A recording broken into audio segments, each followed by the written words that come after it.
Brilliance Audio. Good as Dead by Susan Walter. Performed by Kimberly Woods, Suzanne Elise Freeman, James Anderson Foster, Selah Victor, Jack Turner, and Seth Podowitz. Lying is a delightful thing, for it leads to the truth. Fyodor Dostoevsky. Part 1. Holly. 3 months ago. I woke up from a thick, dreamless sleep, and for several seconds I had no idea where I was. I didn't panic, not at first. It's happened to me before, at my grandparents' on their pull-out couch, on our trip to Big Bear in an unfamiliar motel room. Where am I? Oh, yeah, now I remember. Those confusing first few seconds when I wake up somewhere other than my own bed, they're not scary, not usually. But this time was different. When I opened my eyes, all I saw was white. The walls, the sheets, the stiff synthetic pillow under my knee. What is wrong with my knee? I closed my eyes. Think, Holly, think. In the darkness, I heard hushed whispers, the hollow scraping sound of curtain rings on metal rods. There was a nauseating smell, antiseptic with undertones of death and dirty diapers. I knew that smell. I hated that smell. Last time it meant an emergency C-section, lucky to be alive. Suddenly, I knew. A second before, I didn't, but then I did. It hit me like a sucker punch. I cried out. The pain was unbearable, like 1,000 hands twisting my skin until it tore off the bone. I knew I was howling, but I couldn't stop. Because I remembered. I remembered everything. Chapter 1. The first thing I noticed was the flowers. There were thousands of them, in every color, making graceful S-curves along the front of the house. I wondered if they were the kind you had to replant every year. I made a mental note to find out. The house was bigger than I expected. I was glad they didn't let me choose it. I would have been embarrassed to pick one this nice. The front door was tall and painted bright red. Above it, a pair of matching gables stared out into space like big eyes with pointy eyebrows. It had a circular driveway, so you could go in and out without turning around. Instead of plain old asphalt, it was paved with chalky gray bricks arranged in a pattern that looked like zippers unzipping. I couldn't decide if it was pretty or just made me dizzy. Evan came around to my side and opened the car door for me. I didn't say thank you. I never said thank you to Evan.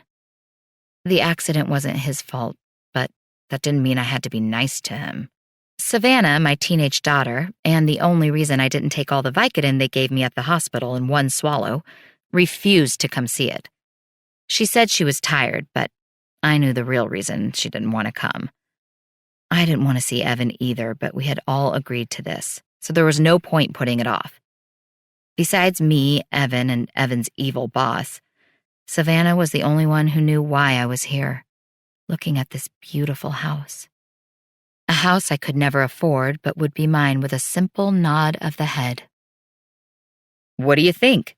Evan asked before I even got all the way out of the car. If I'd had to guess, I would have put him around my age. Maybe a bit older, 40 at the most. I wondered if he was married. He didn't wear a ring. "I like the flowers," I told him. "Aren't they magnificent? You'll have a gardener, of course." "Of course." Evan said that a lot. "We'll take care of everything, of course. If you have questions, you can call me anytime, of course." On the weekends, he sometimes wore a faded blue baseball cap with a Y on it, for Yale. Apparently, he went there. I wondered if he'd majored in kissing ass because he was really good at it. I started toward the front door. My knee was stiff, but I tried not to limp as I walked up the uneven stone path. I'd finished my 8 weeks of physical therapy, but Evan said I could do more sessions if I wanted to. Of course.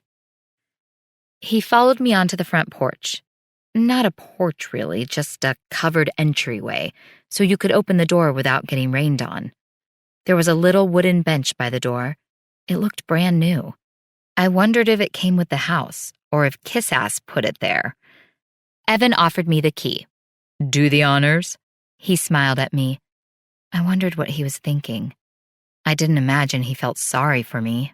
Not anymore. He probably thought I was the luckiest bitch on the planet. When you have enough money, everything is for sale. I proved that. I took the key from him and unlocked the door. The bolt was heavy and made a loud thunk when it retracted. I don't know how wide the doorway was, but I remember thinking you could roll a piano through it. Not the kind they have in bars, the pear-shaped kind that they have at fancy hotels and inside Nordstrom. The naughty wood floors were cinnamon-colored. To match the smell of the place, I thought. The creamy vanilla walls and gingerbread curtains made me feel like I was walking into a chai tea latte. My eyes welled with tears at the perfection of it all. Happiness mixed with shame, mixed with grief. It was damn near overwhelming. I slipped off my shoes and padded through the grand entryway, under a wagon wheel chandelier with bulbs the size of tennis balls. I wondered where you bought bulbs like that, and how on earth I would change them. The dining room, it has a dining room, was straight out of Downton Abbey, with a thick wooden table and 8 high-back chairs. 4 additional chairs, dinner for 12, anyone, stood guard beside the lowboy buffet. I wondered if there was china inside. I didn't dare look. I continued on to the kitchen, which had an island you could sit at. There were only 3 stools, but room for twice as many. Not that I would need more than 3. It was only Savannah and me, and I didn't plan on having any guests for breakfast. If we were a normal family, we would probably eat in the nook, which was enclosed by walls of glass with rugged pine trees just beyond. There was a formal living room I would never use, and an office with built-in bookcases I likewise wouldn't need. They would look silly if I didn't fill them, so I'd either have to keep the door closed or take up reading. The stairs to the second floor were carpeted, but I took them slowly. My physical therapist had told me not to baby my knee. My leg needed to get stronger. I should push through the pain. But I still leaned on the railing a bit, noting how smooth and wide it was under my palm. There were 3 bedrooms upstairs. The first 2 were regular size, except that they had bathrooms and balconies, which made them feel grander. The master was at the end of the hall. I pushed open the double doors and stood at the threshold. I knew they had to furnish it with a king-size bed. The space would have looked ridiculous with anything smaller. But I'd never had a king-size bed in my life. It felt at once both lavish and cruel. There was a quilted storage chest for blankets at the foot of the bed. Just past that, a shabby chic sofa faced a fireplace lined with little glass rocks that looked like what happens when a windshield breaks. It was more like an apartment than a bedroom, and I wondered what I was supposed to do with 2 walk-in closets now that I wasn't a 2 anymore. Will my allowance be enough to fill them with new clothes? And what do I need with new clothes? I sat on the bed and looked out the double French doors leading to the balcony, more like a porch, really, which was decked out with a grass mat and twin lounge chairs. The view was all trees and sky. I couldn't help but wonder, dream house or private prison? There were certainly plenty of secrets to keep locked inside. Evan, 3 months ago. A small crowd had gathered on the sidewalk. It was a narrow residential street with boxy single-story homes sprinkled between aging stuccoed apartment buildings. A pair of sneakers hung on the power line over my head. Someone once told me that meant drugs sold here, but I don't know if I believed that. I mean, if that guy knew it meant drugs, surely the DEA did too? I parked my Range Rover a safe distance away and walked toward the scene. I inventoried the looky-loos, a bare-legged couple dressed for jogging, an elderly woman gripping a shopping caddy, a woman in a sundress and sandals with tattoos up her arms, 3 teenage boys who probably should have been in school. A few more spectators gazed out at the street from front porches and stoops. I counted 9 in total. One of them, a dark-haired man in a shiny tracksuit, had his phone pointed toward the wreckage, probably hoping to earn some Twitter love with his live stream of the carnage. Though I didn't peg him as an influencer, I knew this kind of stuff could go viral, so I kept my distance. I eased my way toward the uniformed police officer standing guard at the scene. An ambulance was parked diagonally a few feet behind him, rear doors open to receive. And then I looked down. Nausea bubbled up the back of my throat. I understood then why they covered the dead. No question, the man was killed on impact. His head was indented like a partially inflated basketball, and the way his legs were bent made him look like a muppet with limbs of cloth instead of bones. I tripped over my own feet as I backed away, nearly falling on 2 paramedics loading a woman onto a stretcher. "Sorry," I mumbled. The woman's shirt was ripped, and I could see her bare breast. One leg was wrapped in bandages at the knee. Her head was bleeding through a brick of gauze at her hairline. Her eyes fluttered a little like she was going in and out of consciousness. One hand flexed open and closed as if she were trying to grab onto something that should have been there but inexplicably had been taken away. "Excuse me, officer?" I said to the uniformed cop closest to the body. My voice shook, but not for the reasons he probably thought. "The woman, I paused. I didn't want to lie to a cop, but I needed information he wouldn't give to a stranger. "I think I may know the family. I want to help if I can." Part of that was true. I did want to help someone. I never said it was the victim. "Please, can you tell me her name? I just want to be sure before..." Before what? Jesus, where was I going with this? "Before I reach out." The cop looked at me. He wore a brass name tag that identified him as Kellogg, a fitting name. His rosy cheeks and upturned nose made him look like a live-action Snap, Crackle, or Pop. I thought about the kids from my high school who wanted to be cops. Not exactly academic superstars, but they still had the power to make my life miserable. I had nothing to gain by pissing one off. "We'll alert the family," he said brusquely and turned away from me. And I knew I had a problem because I couldn't take control of the situation if I didn't know her name. Click-clack. Behind me, 2 paramedics raised the stretcher like a giant accordion. They were about to wheel the woman into the ambulance. I started to panic. The situation was getting away from me. "Where are you taking her?" I asked the female paramedic as she started pushing the woman toward the truck. "What hospital?" "Tarzana Presbyterian," she replied, then asked me something that caught me off guard. "You want to ride along?" The question was so unexpected I almost flubbed it.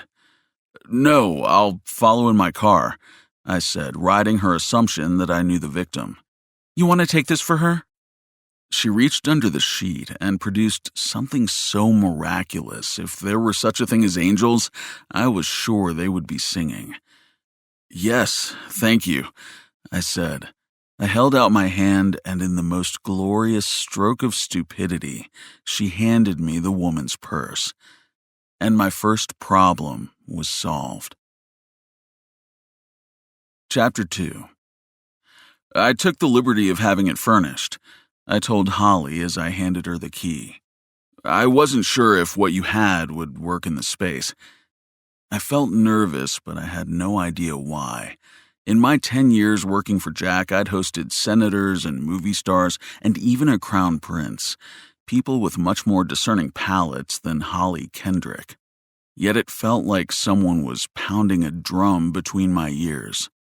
"Did you decorate it yourself?" she asked without looking at me. The question struck me as strange. "No," I said. Of course, it was a lie. I didn't want her to know I spent hours in Ethan Allen comparing fabric samples, opening and closing dresser drawers to make sure they felt good in your hand. She already thought I was a pussy. I didn't want to make it worse. "Can I go look around?" she asked. "Of course, it's your house." I could have left it at that, but I added, "If you like it, that is." I had no doubt she would like it. Why wouldn't she? It was in the heart of the fancy Calabasas neighborhood she requested, on one of the best streets. Compared to the sad little apartment she was coming from, this was frickin' Buckingham Palace. Still, I wanted her to feel like she had some choice in the matter, that if she didn't like this one, we could just go out and get her a different one, which we could. She stepped up to the candy apple red front door and put the key into the lock. Her silhouette, tiny waist with sumptuous, perfectly round hips, was from a different generation. Born 50 years earlier, she could have been a pinup girl. From the front, her heavy makeup and dark roots around her hairline made her look trashy. But from the back, those bleached blonde waves completed the fantasy. A fantasy I had to force myself to push away. "I'll wait outside," I said to the silhouette. I wanted to go with her, watch her run her fingers over the polished stone counters and gleaming stainless steel, see her face light up knowing it was hers, all hers. Mostly, I wanted to see her smile. In the 3 months I had known her, she had never cracked a smile. At least, not for me. "Take as long as you need," I said to the back of her head. The door closed behind her with a decisive thump.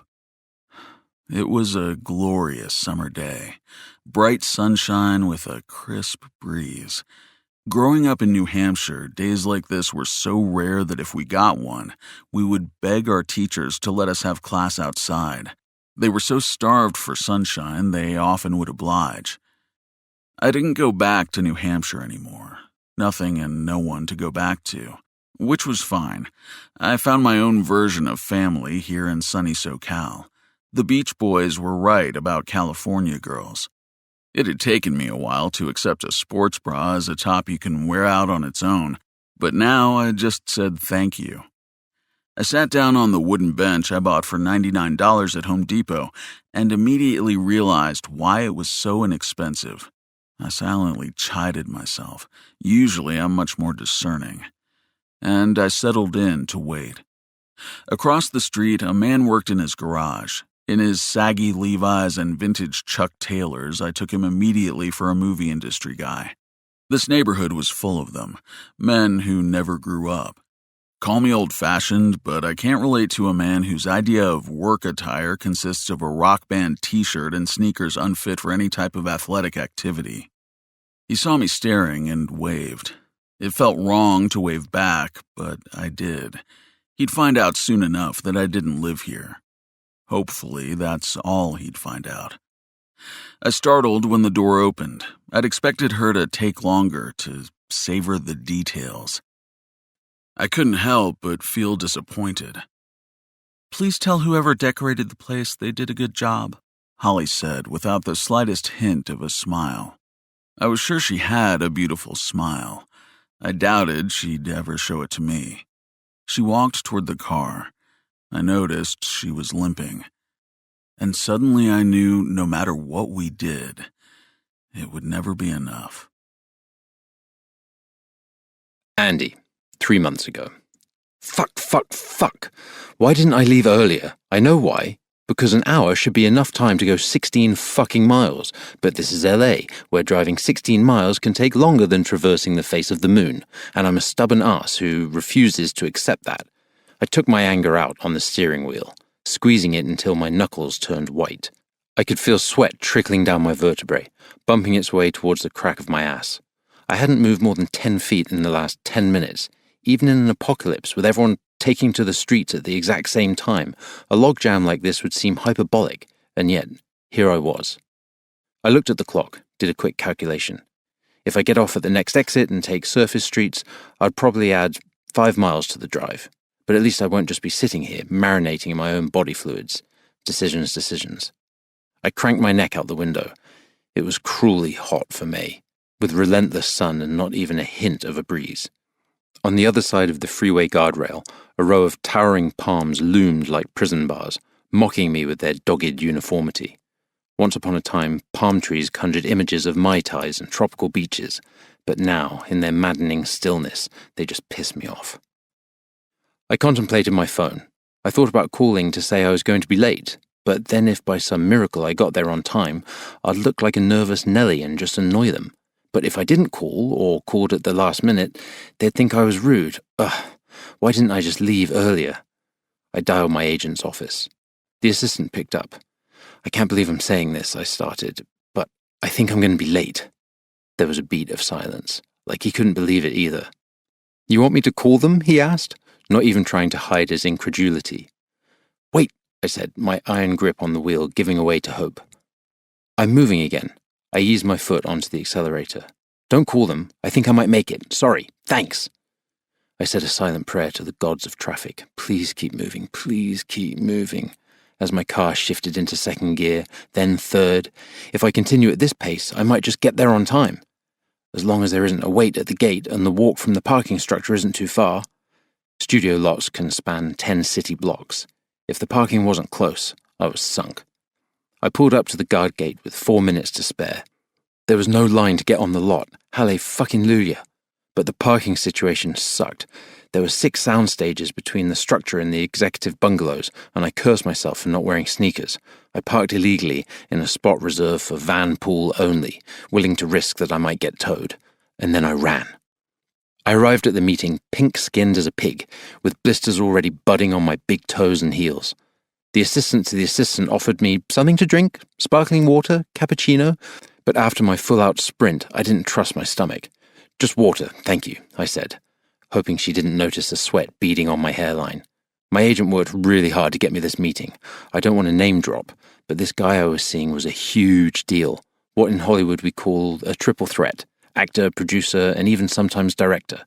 He didn't meet with many screenwriters, but he apparently liked that script I wrote for Clooney, and if the meet and greet went well, I could be his guy for his next big thing. There was a plexiglass barrier walling off the reception area from the inner sanctum.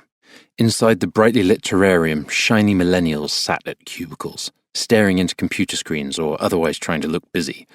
Just beyond them was the boss's office. I knew it was his office because I could see him, silhouetted against a big bay window overlooking the lot. I don't know why this gave me a thrill. It's not like I didn't know he worked there. But seeing him in his element, knowing in a matter of minutes I'll be sitting across from him, breathing the same air, made my new blisters momentarily stop throbbing. Here you go. The assistant to the assistant handed me a glass of water. Nobody gave out bottles anymore, for fear of being perceived as an environmental terrorist. She also handed me a napkin, which, once she turned her back to me, I used to mop my brow. I limped across the cowhide rug to wait on a dimpled leather settee the colour of money. I gazed at the wall of movie posters, 5 of them, all huge hits, feeling silent exhilaration that the legendary multi-hyphenate who could put both my kids through college with a nod of his head was right on the other side, and he wanted to work with me. All I had to do was not be an asshole for the 15 minutes he allotted me. My agent had said, easy enough, even for an asshole. 10 minutes passed, then 10 minutes more. I had only been 3 minutes late, a miracle. Certainly that wasn't enough time to make him change his mind about meeting me. Another 5 minutes passed. I was about to take out my phone to call my agent when the assistant's assistant approached. Her expression was pained. "I'm so sorry," she said. "Something's suddenly come up.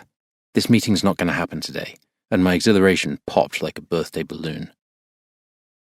I glanced towards the big boss's office as I was escorted through the reception area, but he had closed the blinds, so I couldn't see who he had chosen to meet with instead of me. Not that it mattered. I was still getting tossed out on my ass. My phone lit up as I walked back to my car. It was Laura, my agent, wanting to know how it went, no doubt. I pressed ignore. A moment later the phone buzzed again. This time it was Libby, my wife. I needed this job. We needed this job. I let the call go to voicemail. Walking across the lot, between the sound stages and star trailers, I recalled an episode of The Brady Bunch, my favourite show when I was a kid. One of the bunch wanted to wiggle out of a date without hurting the boy's feelings. Must have been Marcia, because Cindy was an infant, and nobody wanted a date with Jan. After spending Act 1 agonising about how to let him down easy, Marcia said the exact same thing about something suddenly coming up. It was the first and only time I ever heard that phrase, until 10 minutes ago. Marcia's date knew, as anyone with half a brain would, what it really meant. I'm not into you. I don't remember how the episode ended. Just that I felt really bad for the guy, and ashamed of Marcia, who was the nicest of the three sisters, and should have known better. I finally reached the garage. My feet were killing me. The blister on my left heel had bled through my sock, staining the inside of my cap-toed Oxford. Mercifully, my car was still there. I limped over to it, got in, and in the privacy of the darkened shell, I kicked off my bloody shoe. And though I'd never in a million years admit it, I cried. Chapter 3. Did you meet the new neighbours? Libby asked, Hands on hips, from the threshold of the garage. It was more of an accusation than a question. I could read the annoyed subtext in her perfectly sculpted brow. Why didn't you introduce me, if I did? Why didn't you go say hello, if I didn't? I waved to the husband, I said, recalling the man on the little wooden bench, how he sat with his knees splayed wide, his 6 foot and then some frame too big for the narrow wooden slats. They seemed like they were in a hurry, I lied, hoping this would spare me from an onslaught of why didn't yous. They've certainly had a lot of deliveries, she said, as if it were odd for people moving into a new house to get new things. By the looks of it, they got all new furniture. She was right. There had been a steady stream of delivery trucks over the past few days. Bedroom furniture from Ethan Allen, rugs from Z Gallery, a washer and dryer from Best Buy. I wasn't sure if a middle-aged couple getting all new everything was unusual or just annoying. We hadn't so much as upgraded our TV in over a decade. I pondered the possibilities. Newly married? Newly successful? Or simply from so far away it didn't make sense to bring anything? I wonder what they paid for the house, Libby thought out loud, and I wondered why she wanted these things. The more the better, she added. We hadn't talked about selling our house, but I suddenly realized she'd been thinking about it. All this time I thought she'd dragged me to look at the updated traditional 3-bedroom gem when it was for sale and open, just for fun. I fiddled with the shop vac, hoping she would get the hint and go back inside. Turning the garage into a woodworking shop had been an accidental stroke of genius. I got to be out of the house without using up my allotment of me time. I'm no master carpenter, but I enjoyed my little projects. Bookcases for the girls, a step stool for the pantry. I even redid all the crown moulding in the dining room. I stretched that project out to 4 glorious weeks. And in the rare instance that we actually used the dining room, I got to brag about my handiwork. What kind of people are they? Libby asked. If I hadn't known her for 15 years, that might have seemed a vague question, but I knew exactly what she was after. Are they fancy? Are they connected? Could it be useful to know them? This was LA, after all, and I was in the movie business. I have no idea, I answered truthfully. He wore a suit. Of course, that could have meant any number of things. Lawyer? Already have one. Agent? Have one of those, too. From across the street, I couldn't tell if it was a nice suit or just some Men's Warehouse 2-for-1. Maybe he worked at a shoe store. Well, if they can afford that house at what they were asking, they must be doing pretty well. And she could have stopped there, but she couldn't help herself. Better than we are. And there was the bitch slap. She was right, of course. We could not afford that house. But luckily our house was just fine. Our marriage, not so much. I've often thought about the life cycle of a marriage. The fairy tales I read to my daughters, they all end with the wedding. The courtship is long and tortuous, filled with obstacles and evil stepsisters trying to keep prince and princess apart. And then it's happily ever after. Fairy tales aren't interested in what comes next. Do they assume it's smooth sailing till death do they part? Or do they know marriage is an order of magnitude more difficult and simply not suitable material for fairy tales? I remembered when I couldn't get enough of my wife. I loved slipping into familiar conversations, familiar bed, familiar sex. I loved her laugh. I loved that she used it freely and often. Most of all, I loved her optimism. I was in this highly speculative career of writing movies, and she thought it was so cool, and knew beyond a shadow of a doubt that I would make us rich. We were not rich, and she quickly learned that there is nothing cool about not knowing where your next paycheck is coming. But things changed when I stopped making money. The stench of failure followed me everywhere I went. burrowed its way into every good morning, every good night, every what's new. As disappointed as my wife was in me, I was way more disappointed in myself. I walked around with an ominous feeling that something was about to break. One of us was going to say or do something that pushed the other over the edge. I tried to distract myself by making step stools and perfect mitre joints, but I knew I couldn't hide forever. Eventually I would have to face my failing marriage and accept that our best days were probably behind us. I thought about Belle and Cinderella sailing off into the sunset with their handsome princes. If this was happily ever after, somebody should tell the evil stepsisters they got the last laugh. Holly, 3 months ago. I don't text and drive, but once I park, I sit in the car and check my phone. It's stupid, really. I don't know what I'm hoping happened in the handful of minutes since I left point A and arrived at point B, but I always check before I get out. Except for that one time my boss emailed me to ask if I could come in an hour early to rebill some clients. I never got time-sensitive emails. I didn't care if there was a sale at Wayfair, and it's not like they email you if you win the lottery. Plus, I don't play the lottery. Like I said, stupid. We had a spot in the garage under our building, but my husband had lent it to a neighbor whose sister was visiting from San Diego. In her brand new Camaro, how could we say no? So we parked on the street. Today was hot, so I kept the engine running.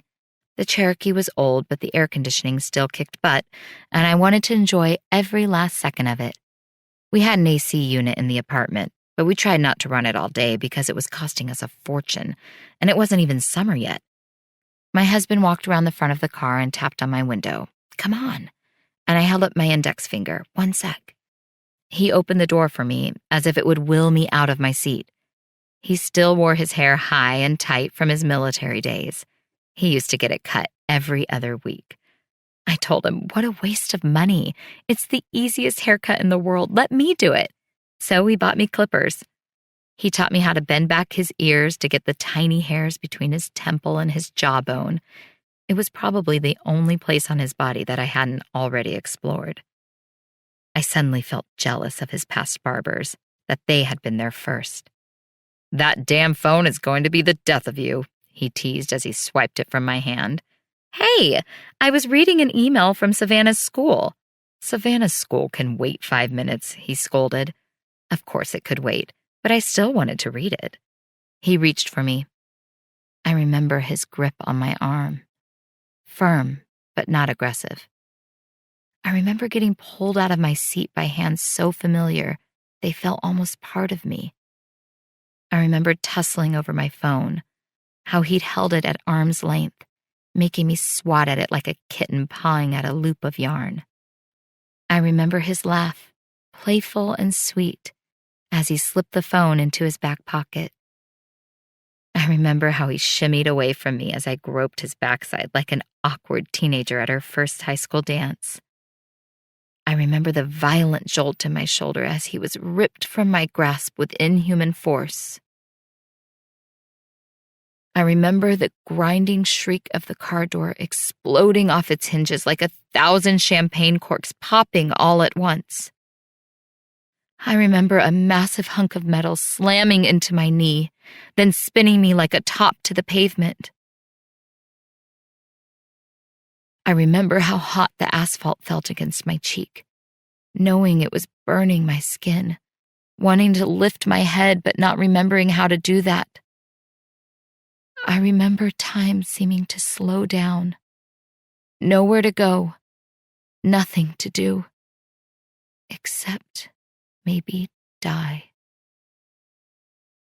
Chapter 4. Moving day came too soon. I knew it made no sense to bring my dead husband's stuff to the new house, but I couldn't leave it behind. Evan had offered to take care of it, but I didn't want that man touching my husband's things. Besides my memories and our child, those worn leather belts and puffy sweatpants were all I had left of him. So I boxed them up. "Where would you like these?" the mover asked me, standing over one of the boxes. Unlike the boxes filled with toiletries and bed sheets, which were carefully labeled to indicate the contents and intended destination, dish towels/kitchen. I didn't know what to put on a box containing a dead man's shoes, so I just left them all blank. I thought about the closets, one for him, one for her, but putting his stuff in one of them seemed morbid and a little insane. Just put them in the garage, please, I told the mover. Welcome to the neighborhood. I must have jumped because my new neighbor immediately apologized. Sorry if I startled you. I live across the street. Andy. He extended his hand and I shook it. Holly. Shit. I hadn't thought about what I would say to the neighbors. I took in his droopy jeans and faded AC/DC t-shirt. Is that how people dress here? Like wannabe rock stars? I was suddenly afraid I'd misjudged the neighborhood. I thought Calabasas people were snooty and kept to themselves. And what is this guy even doing home in the middle of a workday? Doesn't he have a job? Congratulations on the house. It's really beautiful. My wife and I, walked through it when it was for sale, the jobless rocker said brightly, as if there was nothing creepy about him having been in my bedroom. Are you new to the area? My heart was pounding. How long will it take him to realize that I am a fraud? Does he know already? Surely he must be wondering what a woman wearing jeans from Target is doing in a house as nice as this one. Thank you, I tried to smile. Even that was fake. Where are you moving from? He pressed, and my heart beat faster. He knows you're from north of the boulevard, where the apartment dwellers live. He just wants to hear you say it. I hated him already. Not far, I said. How's that for coy? I was learning from my teenager. Well, let us know if you need anything, he said cheerfully. My wife has a line on all the good shopping in the area. He winked at me. I tried not to bristle. Do I look like a woman who likes to go shopping? Or needs to go shopping? Probably the latter. That's kind of you, thanks. Mom, Savannah called out, coming to my rescue. I felt a flood of relief at an excuse to cut this short. That's my daughter. I'd better go. Nice to meet you. Shit, I forgot his name already. Andy. Andy, sorry. Don't worry about it. Holly, right? He had to one-up me. Yeah. See you around, Holly. He waved and walked across the street. My house was definitely nicer than his, and I had no idea how I was going to explain that. Evan, 3 months ago. The nurse finally looked up at me from her post behind the counter. Her Pepto-Pink scrubs were faded and stained. I felt like an asshole, standing there in my $1,800 suit, clutching a pleather purse from Payless. Needless to say, my shoes didn't match my purse, and I wondered if she'd picked up on the obvious incongruity. "Can I help you?" she asked. I had a burning feeling in my chest. Guilt? I had no right to be there. I was a fraud and a charlatan. Fear? Shame? "Holly Kendrick?" I said, as if I'd been saying her name my whole life, when in fact, this was the first time. I was careful not to identify her as a friend or a relative or anyone who would give a shit that I was there. The nurse studied me a beat. I cursed my suit and the rich guy vibe it gave off. I probably looked like a funeral director. Who the hell comes to the emergency room wearing a suit? "Are you a family member?" she asked. I was prepared for this. I opened my mouth to spew my lies, but before I could get a word out, a blood-curdling scream shocked the room into silence. I took a gamble. "That's Holly," I said with feigned certainty. The screaming intensified. There was a flurry of activity. Nurses, physician's assistants, and a bleary-eyed intern dropped what they were doing and hurried toward the source. Words of comfort wafted out from the ward. Screams turned to sobs. She was keening. "Please," I begged, a little surprised at how genuinely distressed I felt. I didn't think I'd ever heard a person cry like that, and for a second I got scared I wouldn't be able to go through with this. The nurse finally broke. Maybe it was the purse that convinced her. "Last bed on the left." I tipped my head as she buzzed me through. The ward was mostly empty. I passed an old man on a respirator who looked frighteningly close to death. A few beds down, a little girl with her leg in a splint played on a phone. Her parents nodded to me, and I returned it with a solemn smile. I finally reached the end of the row. The curtain that curved around Holly's bed was closed, and for a moment I didn't know what to do. "You can see her, but she's sedated now. Didn't want to scare the other patients," a woman in a white coat said, and with a whoosh she pulled back the curtain. And there I was, standing at the foot of Holly Kendrick's hospital bed. I knew from her driver's license that she was 37, but in her tattered state, I couldn't have guessed that. A tuft of bleached blonde hair plumed out from a thick white bandage wrapped around her head. No one had bothered to remove her heavy eye makeup, which had smeared into her eye sockets, making her look like a cross between a raccoon and a sad clown. Her lips were dry, and the corners of her mouth curved down like a dead fish. Her eyelids were pinched closed, like they were squeezing back a bad dream. Gazing upon her in her most vulnerable state made me feel like a peeping Tom, but in truth, I was something much worse. I knew there was no way I could close things up in one visit, but I couldn't leave without at least making contact. I had my spiel rehearsed and ready. I even had special business cards. I have cards for every occasion. Litigator, real estate specialist, liaison. I'm a corporate Jason Bourne. I didn't know how this would play out, so I had them all at the ready. I would have to lead by acknowledging the death of her husband. I wished I could say my thoughts and prayers are with you, but I couldn't. I don't believe in God. I don't pray. I have no one and nothing to pray to. My brother's first child died of SIDS, sudden infant death syndrome. He found the baby, cold and stiff in her swaddle. Doctors had no explanation. Apparently, it's something that just happens.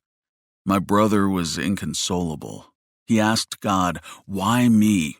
What did I do wrong? Please, if I could just go back in time, I'll be a better dad, a better husband." God didn't send him back in time. Yet, through it all, he never lost his faith. If anything, the tragedy made it stronger. He had to make sense of what happened. His daughter must have died for a reason. Maybe not to punish, maybe to teach. Yes, that must be it. God killed his kid to teach him something. I suggested maybe what he should learn is there's no such thing as God. I could see in his eyes that he felt sorry for me. So, what to say to this woman who just watched an SUV shatter her husband's limbs and drive his skull into the pavement with so much force it looked like someone took an axe to it? "I'm sorry for your loss." Why do people say that? The loss is the least of your problems. It's the pain that follows we should be sorry for. A loss is an event, a moment in time. But grief is relentless, a simmering flame that can be stoked by a whisper. It burrows down in the deep recesses of your heart, then surges up like bile, filling your lungs until it hurts to breathe. My own mother died 6 months after I graduated from law school. I couldn't breathe for a year. I placed the purse at Holly's feet, there was nowhere else to put it, and contemplated my next move. I knew coming to the ER was aggressive, but I couldn't risk waiting even a few hours. I thought about waking her up. When you're in the hospital, people wake you up all the time to take your vitals, give you meds, draw your blood. It wouldn't be unusual, but I had no idea what they'd given her, if she'd even be coherent. "Can I help you?" a stern female voice asked. I turned, expecting to see a nurse or candy striper. I was surprised, but not ill-prepared, to see someone much more important. "You must be Savannah," I said, being careful that it didn't come out as a question. I recognized her from her 8th grade graduation photo, which I had found online on my way to the hospital. "Who are you? What do you want?" Her tone was hostile. Young people are like wild animals in tune with their instincts, able to sniff out predators. Clearly, she sensed I was a threat. And of course, she was absolutely right. I answered without hesitation. "My name is Evan, and what I want is to help you." Her mouth curled into a snarl, and for a second I thought she might strike me. "You a lawyer?" I sidestepped the question. I was, of course, but I wasn't sure I should reveal that. So I answered her question with a question. "Why? Do you need a lawyer?" But my belligerent teenage adversary revealed nothing. "I think you'd better go." I looked at her, in her tight jeans and boots, needing braces her mom couldn't afford.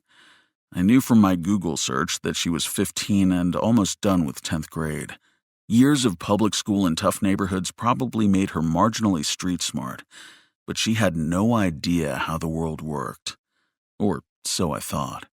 "I have important information for your mom," I said, which was partially true. I did have information for her mom. But more than that, I needed information from her. How much did she see? What did she remember? And what was she planning to do about it? The girl crossed her arms in stubborn defiance. "She's going to want this information," I pressed. I had to talk to Holly. I wasn't going to be sent away by a combative teenage girl. "I have all the information we need." She waved her iPhone. I must have looked confused because she clarified. "My mom's car had a dash cam. It recorded the whole thing." Her punch took the wind right out of me. I just stood there with my mouth open, too stunned to speak. If what Savannah was saying was true, then I would need another miracle. I suddenly regretted that I didn't pray. Chapter 5. "So, do I own the house? Like, is it in my name?" Holly thumbed through the contract on the table in front of her. I understood wanting to know what you were signing, but she was on the receiving end of a $2 million house. What the hell was she so worried about? I explained that the house was in a trust, that she was the beneficiary, and I was the trustee. I explained how this relieved her of having to pay property taxes. The trust would take care of that. I explained how the trust would also provide her an allowance and continue to pay all expenses related to the accident. I don't know if she was satisfied or just overwhelmed, but she signed. I slid one last paper in front of her. As she read it in the dim evening light, I realized my knee was bouncing under the table. I put my hand on it to stop it. "NDA? What does that stand for?" she asked. "Non-disclosure agreement." She nodded slowly. "That means I don't tell anybody why you were paying for everything." I nodded. We had discussed this already. "And Savannah has to sign it too, right?" "That's right." "Savannah!" she shouted, then shook her head. "I'm not used to such a big house. I'll go get her." She pushed her chair back. I noticed how she hesitated before putting weight on that left knee. A wave of shame surged through my body. But we had a deal. There was no going back now.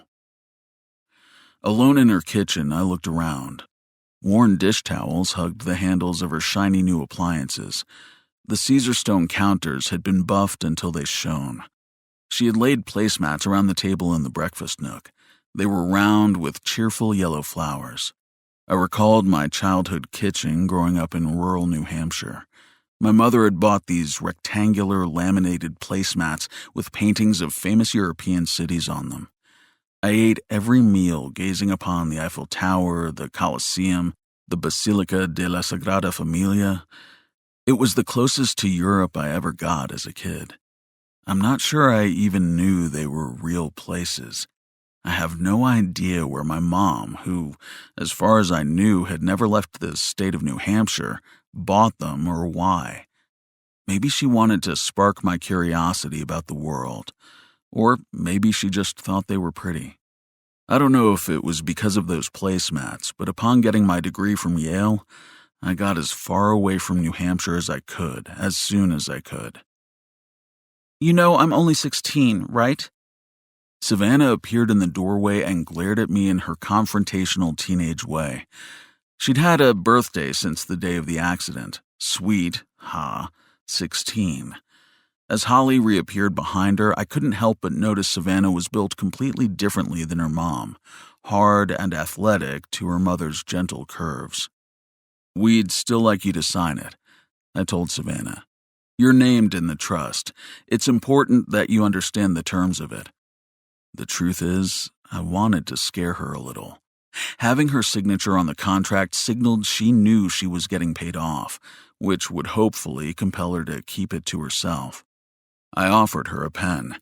As she took it from me, I noticed she'd gotten her nails done. They were painted pale gray with electric blue party nails on each ring finger like my socialite ex-girlfriend used to do. She was adjusting to her new affluent lifestyle nicely, which was a good thing. The more luxuries she enjoyed, the less she'd be willing to disrupt the arrangement. She wrote her name in perfect cursive, then slid the paper across the table at me. As I was tucking it away, the doorbell rang. We all looked at each other like we'd been caught robbing a bank. "Are you expecting someone?" I asked Holly, and she shook her head. We both looked at Savannah. Don't look at me. The only person who knows we live here is you, Holly said, eyes on me. "Did you give the police your new address?" I asked, trying to suppress the rising panic in my voice. They would know how to find us, Savannah interjected. They're the police. My car was in the driveway. I could slip out the back door, but if they'd noted my plates, that would only make things worse. Any investigation of me would lead them to Jack, and then it would only take one smart guess for this whole thing to blow up in our faces. The doorbell rang again, followed by the rap, rap, rap of knuckles on wood. "Should I answer it?" Holly asked, and I reluctantly nodded. All the lights were on. No detective worth his paycheck, even a meager one, would believe no one was home. I held my breath as Holly headed for the door. Savannah and I stayed back as she peered through the peephole, then opened the door for 4 smiling faces. "Okay, we know this is corny, but our daughter's made you cookies," a man said. It was the hipster from across the street with his wife and 2 kids. I was relieved Holly's twilight visitors weren't LAPD, but letting the neighbors see me on the premises for a second time was downright irresponsible. Our eyes met, and I waved, cementing me to this family and this house. "Andy," Holly said to her neighbor, not really as a question, but not quite sure either. "That's right, and this is my wife, Libby, and our girls, Tatum and Margot." The little one hid behind her mother as Holly smiled at her. "We know you must be beyond exhausted," the hipster's wife said. "We don't want to be a bother. We just wanted to say hello and let you know we're here if you need anything."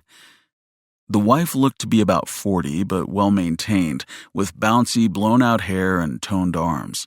A man's Rolex hung loosely from her wrist. An heirloom, maybe? Whatever the case, it was immediately clear that appearances were important to her. "That's so kind of you, Libby," Holly said, taking the plate from her outstretched hands. "We didn't put nuts in them because you never know these days," Libby said, glancing at Savannah. "Oh, it would have been fine if you did, but thank you." Holly looked expectantly at her daughter.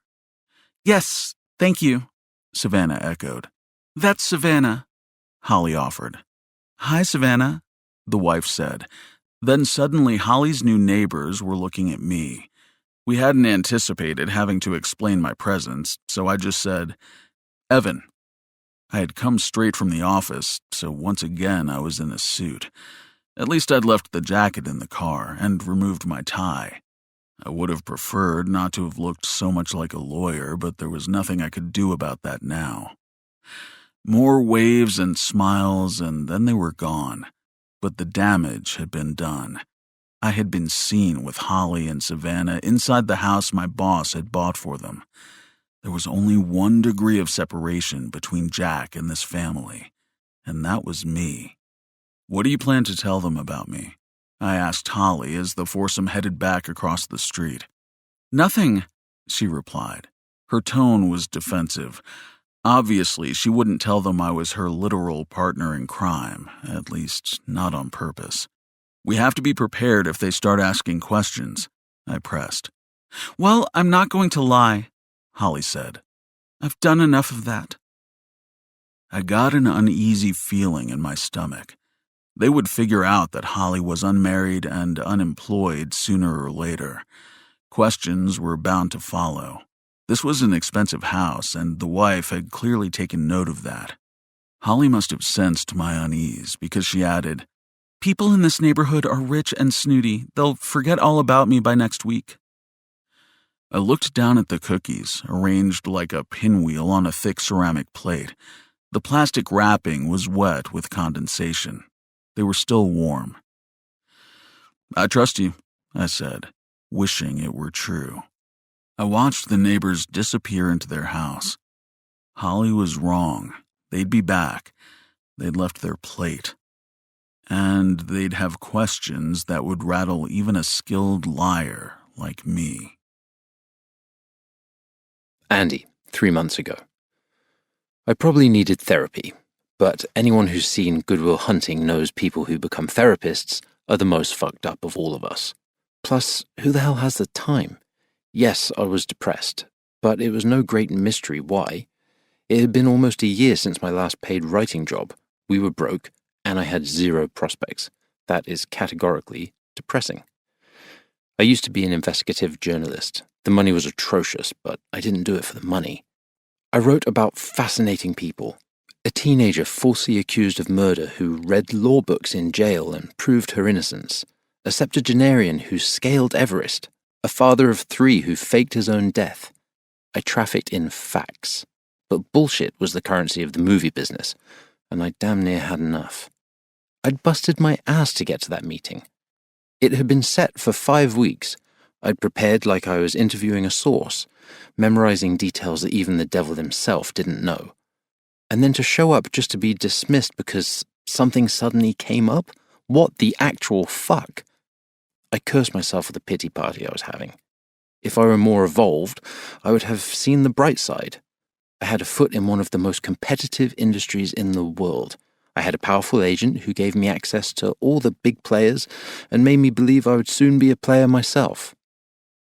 But so far it hadn't happened. I'd been in Los Angeles for almost 8 years, and I still felt like that kid at the aquarium, staring at all the brightly coloured fish with his face smushed against the glass. I tried to fall in love with the sprawling freeways, don't call them highways, the endless summers, the Dodgers, but they all felt like friends of friends, never wholly mine. My career never felt wholly mine either. There was a lot of money in Hollywood, but access was guarded by a network of gatekeepers whose most practiced skill was stringing you along. The Hollywood elite took care of their friends. As a relative newcomer from an outside industry, I was treated more like someone's tolerated +1 than a cherished invited guest, allowed into the room but not permitted to feast. But Hollywood needs wannabes like me, because without outsiders, there can be no insiders, and so occasionally the gatekeepers throw us a bone, to keep us salivating at the door, and we hungrily snatch up their table scraps for an opportunity to play, and the bragging rights that come with getting a deal. There were thousands like me, pawing at a door that would let in only a few. In the end, only a tiny handful of movies ever get made. As a barely working writer, I was part of this big machine that never stopped churning but produced almost nothing. So why didn't I just quit? The game of schmoozing and pitching was addictive. Every time I wanted to give up, e.g. now, a carrot, e.g. interest from this mega multi-hyphenate, was dangled so close I could, almost, reach out and touch it. The Eagles nailed it. Hollywood is the Hotel California. You can try to check out, but once the business gets its claws into you, it's impossible to leave. Lying in bed that night, I thought about my future. The New York Times would probably have a job for me. but going back to writing for a newspaper felt like a step backward. Print journalism was a dying industry. The money, the glory, the ability to reach people in far corners of the globe, that was in the movie business. I wanted my stories told in surround sound, with sweeping music and stunning images and performance that would blow your heart wide open. Besides, I couldn't just call my old boss and ask for a job back. I'd need a reason, a story that had to be told. I had no intention to go looking for one, of course. But sometimes stories had a way of finding me. Chapter 6. "You want to know something strange?" Libby asked as I joined her at the breakfast table. She was dressed for Pilates, in smooth Lululemon leggings and a high ponytail. I was still in my sleep attire, boxers and a white beefy tee. "Sure," I said, indulging her. Libby had a different standard for strange than most people. She thought tea with milk was strange, despite the fact that an entire nation of people who probably shared a fair amount of DNA with her drank it every day. "The Kendricks aren't listed as the owners of their house. I checked the public record." What is strange, I thought, is that you checked the public record, but I played along. "Huh," I said noncommittally. "Who owns it?" "Some company called Happy Accident Enterprises, LLC, she informed me. "Maybe you should go over and ask them about that," I deadpanned. "You're the investigative journalist," she quipped. "Yeah, but I don't care," I thought, but I kept it to myself. "Have a good class," I said dismissively. She flipped her ponytail and trotted out to the car. I had to admire how she stuck to her rituals, even in hard times.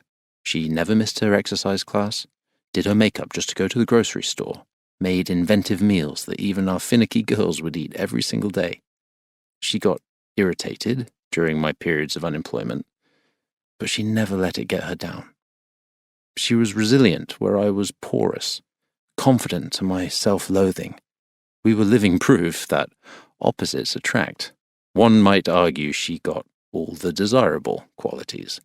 At this point, my biggest achievement was probably lassoing her. I pulled on some sweats and headed out to the garage. Margot needed a new desk, so I decided to build her a custom one that would fit under her loft, which I'd also built. As I opened the garage door to let in some sunlight, I spotted Holly Kendrick in her front yard, wrestling with the wooden bench on her stoop. I jogged over to her. "Hey there, need a hand?" I offered. "Oh, hey, Andy," she said. Her cheeks were flushed. She was wearing a tank with a scooped-out neckline, and I couldn't help but notice she had an incredible body. Full breasts and a tiny waist. I tried not to stare. "This stupid bench is a hazard. Every time someone sits on it, it nearly falls over. I was going to tighten the screws, but I don't have any tools." I inspected the base and immediately diagnosed the problem.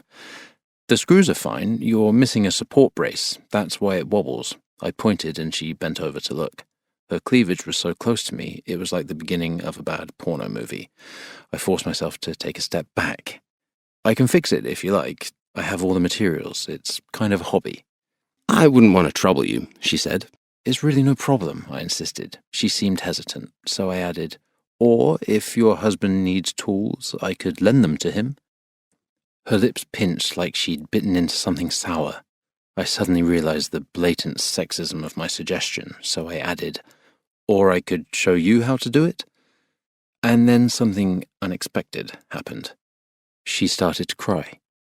One minute she was sparring with a bench, and the next minute she was sobbing like the jilted heroine in a tragic telenovela. "I'm sorry," she stuttered between sobs. Big, sloppy, wet tears rolled down her cheeks and disappeared into the abyss of her cleavage. I wanted to guide her over to the bench to sit her down, but given its fragile state, I thought better of it. She snuffled, and a string of clear mucus slid down her upper lip. If only I were my grandfather, I could have saved the day with my handy pocket square. But alas, I was just me. "Please don't apologize," I said. "I'm the one who should be sorry. I didn't mean to upset you. I was only trying to help." "My husband's dead," she blurted. And I was confused, because I literally saw him 2 short days ago sitting at their kitchen table. She must have sensed my confusion because she helped out. "Evan's not my husband. He's just—" Her voice trailed off. "A friend?" She kept me in suspense for a beat, then, Someone who's helping Savannah and me. I found her turn of phrase strange, and not in a tea with milk way, but I let it slide. Why don't I take you inside? I offered, suddenly wishing she wasn't so beautiful given that my wife was already obsessed with her and would be back home soon. Holly nodded, and I opened the front door for her and followed her into the kitchen. I found a napkin on the island and handed it to her as she slumped down into a chair. I can't imagine what you must think of me, she murmured. As she smeared the mucus across her face. I think you must be in a lot of pain, I said, taking the seat across from her. As a reporter, I had interviewed a lot of people in distress. I knew how to get people talking, and I was more than a wee bit curious now. I still can't believe it. It was... She hesitated, as if not sure how much she should tell me. Sudden, she finally offered. Does she want to talk? I wasn't sure. Do you want to talk about it? She looked down at the floor. She reminded me of a source with sensitive information, wanting to spill but nervous about revealing too much. I pressed as gently as I could. I can't imagine how devastating that must have been for you. She wiped her nose, then blotted her face with the back of the napkin. I'm sorry. I didn't mean to dump on you. She stood up. Nope, doesn't want to talk about it. I'll grab the bench on my way out, I offered, and she nodded. It felt weird just leaving her like that, all tears and agony, but hugging her would have been even weirder. So I just waved, a little wave, then left her there. Walking back to my garage with that bench under my arm, I started to think maybe there was something strange about my new neighbors. I cursed my reporter's curiosity and my plethora of free time. Holly, 3 months ago. They moved me to a private room. Savannah said it had a nice view, but I really couldn't tell you. They rolled a cot in for her, but mostly she slept with me, curled up against my good side, head nestled under my chin. Having her close to me like that, her shiny hair pressed against my cheek, reminded me of those first few months after she was born, how I used to sleep with her tucked under my arm like a football and breathe in her marshmallow sweet smell. Except back then, she was the helpless one, and I was the protector. Now it was the other way around. The doctor told me I had suffered a concussion and needed surgery on my knee. Savannah stood over me as I signed my consent, nodding and assuring me it was going to be all right. She brought me Jamba, Peach Perfection, my favorite, to soothe my throat made raw by the breathing tube. She kept track of my meds, ordering the nurses to taper off the painkillers so I wouldn't become a crackhead like my dead brother. A few people from the dental office where I worked came to see me, bringing flowers that Savannah arranged and tended. As my strength returned, panic set in. I was living like a queen on colorful smoothies and sandwiches from Bristol Farms, in a hospital room that cost more per day than my rent for a month. I tried to tell Savannah we couldn't afford to keep me here, but she brushed me off. Don't worry, Mom. Just get well. I need you. You're all I have left. Her complexion had dulled. She was as pale as chalk. And I knew that smile she put on when she tended to me was a lie. So I lied for her too, ate the food she brought me, and weaned myself off the Vicodin, requesting Tylenol instead. After about a week, she showed up with my makeup. I thought she was just trying to help me feel human again, so I let her smooth foundation over my blotchy bruise and sweep my eyelashes with mascara. When she was satisfied, she leaned back to examine her handiwork, then announced, "There's someone I need you to meet." I pulled on a robe, and she wheeled me down a series of lifeless hallways to the hospital chapel. We were not regular churchgoers. Sundays were for pancakes and grocery shopping these days. But I certainly would have understood if she wanted a word with God. She rolled me up to a pew toward the back, where a man in a suit was sitting. A clergyman? A funeral director? He stood up as I approached. He was tall, at least 6 inches taller than my husband, which would have put him around 6'4". His suit was indigo blue and a little bit shiny, with tapered legs and strong creases. He had the face of a star quarterback, with a square jaw and dimpled chin, and his skin was so smooth I wondered if he shaved right before I got there. I always liked a close shave. My husband said it was a sign of discipline. A man with a close shave probably made his bed and balanced his checkbook. Don't trust a guy who can't make time to shave, he always said. Mom, this is Evan, Savannah said flatly. He offered his hand. I was still in the wheelchair, so I had to reach above my head to shake it. Hello, Holly, he said with a smile as fake as a January tan.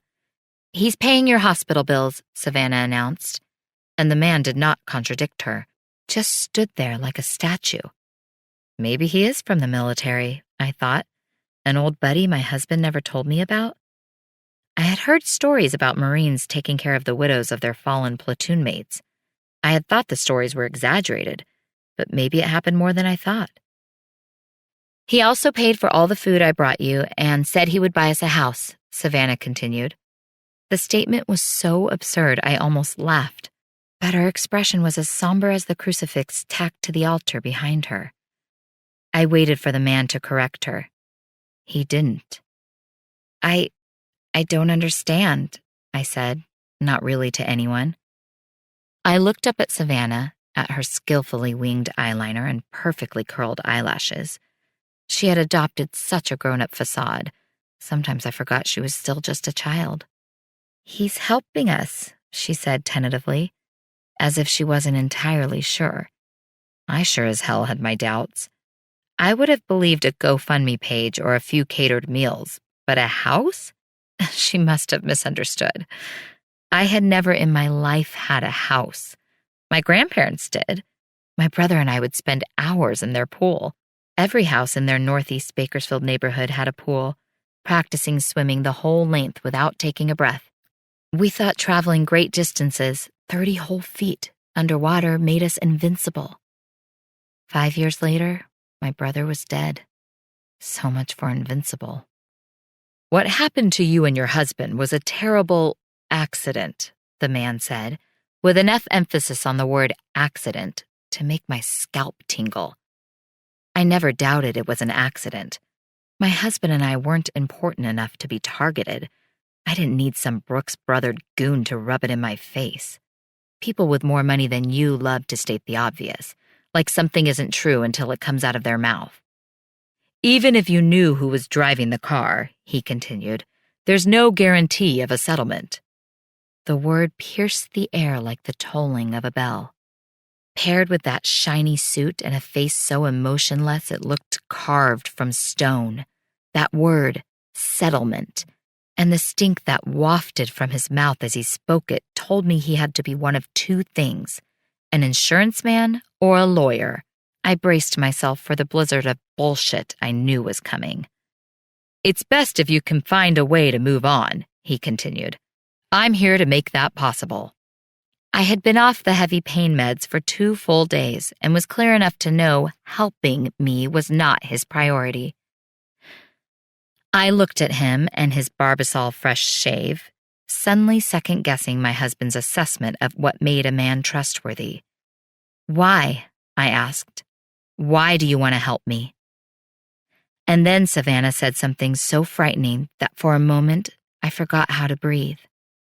He knows who was driving the car, Mom, she whispered. He works for him. Heat rose up the back of my neck. I felt my cheeks grow hot. The pieces suddenly fell into place. The suit, the hospital visit, the promise of a house. My voice shook when I spoke. If that's true, then you need to tell the police. But he remained stone-faced. Savannah and I thought there was a better way to handle it, he said matter-of-factly, as if we were talking about a naughty kid who stole a candy bar instead of a reckless murderer. We'll compensate you very generously. No lengthy court case needed. And there it was. The bribe laid out in terms even a simpleton like me could understand. I was a call girl and he was my pimp. My sex act was silence. and if I kept my mouth shut, his client would pay big. I was so disgusted. If I could have stood up, I would have slapped him. I was about to shout, "No deal, no fucking way," but he continued. "I had the surgeon who did your knee flown in from Stanford. He's the absolute best." I growled at him. "Who told you to do that? I never told you to do that." And then he did something damn near satanic. With the pop of one eyebrow, he indicated Savannah. I looked at her in disbelief. Her face flooded with fear. "The ER doctor said you might never walk again," she said. "I didn't know what to do." Tears welled in her eyes. "Please don't be mad," she pleaded. And suddenly I was the adult again. I looked at my daughter. People always said she took after her dad, with those wide Norwegian cheeks and perfect straight nose. Some days, when she smiled or blew me a kiss, I saw the resemblance. But today, all I could see was my baby girl, innocent as a fawn still teetering on wobbly legs. My heart broke open. "It's going to be okay, baby," I assured her, though I had no idea if it would be.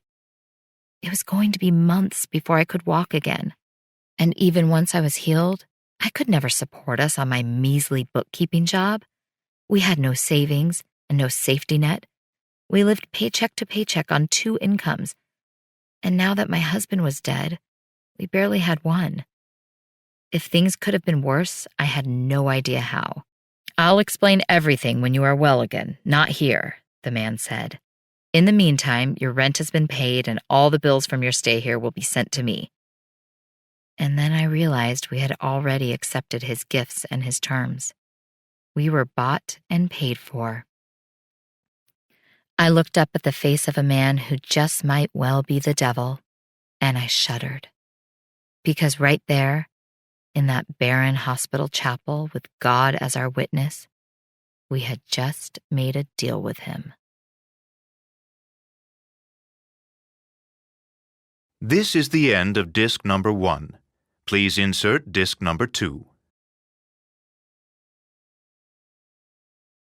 This is disc number 2.